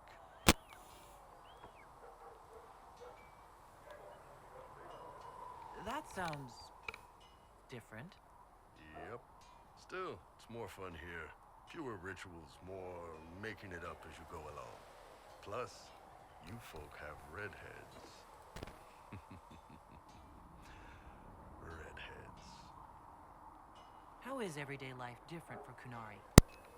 Depends on your job, I guess. Some are just about the same. A baker in Val Royeaux gets up, gets dressed, and starts work. A baker in Parvolan does the same thing. They don't care about the Empire or the Qun. Mostly they worry about breaking eggs and hope the dough rises right. It can't be exactly the same. The Kunari have no personal freedoms.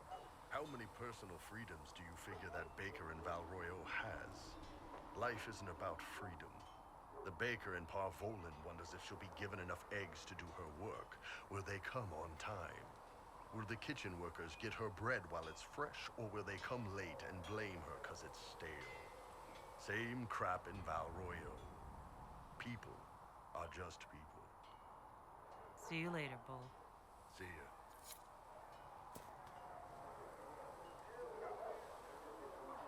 Okay, so don't forget. Anyway.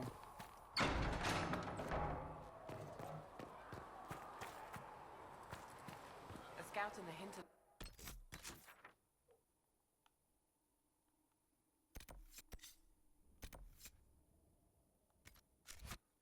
Saw the Herald of Andraste. Said she sealed the rift.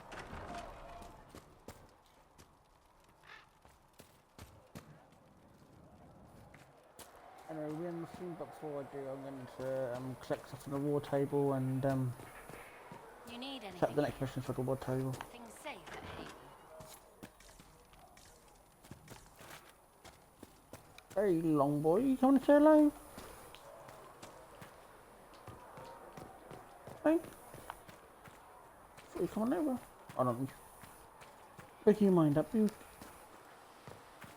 You fool!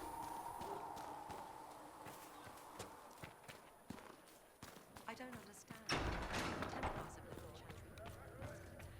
Oh, make her hear my cry. Seat me by your side. I have heard Make me one within you.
Let's see what we have.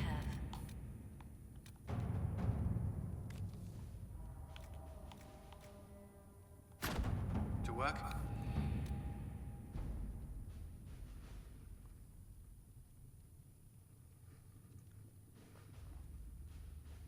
And that's where we're going to end things for now.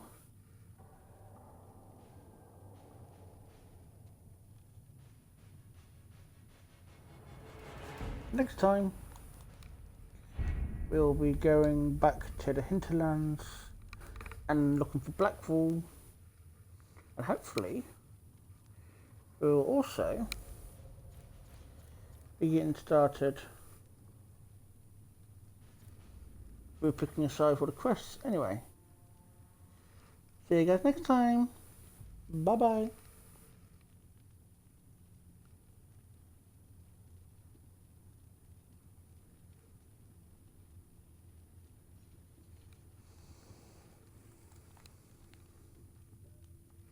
Biscuit.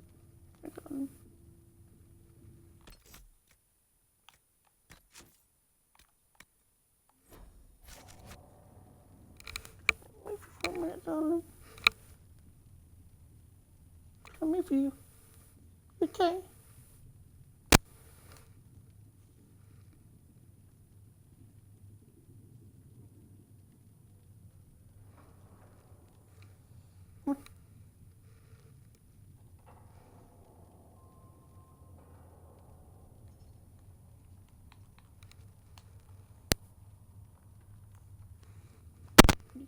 Need some food. Last time, bye.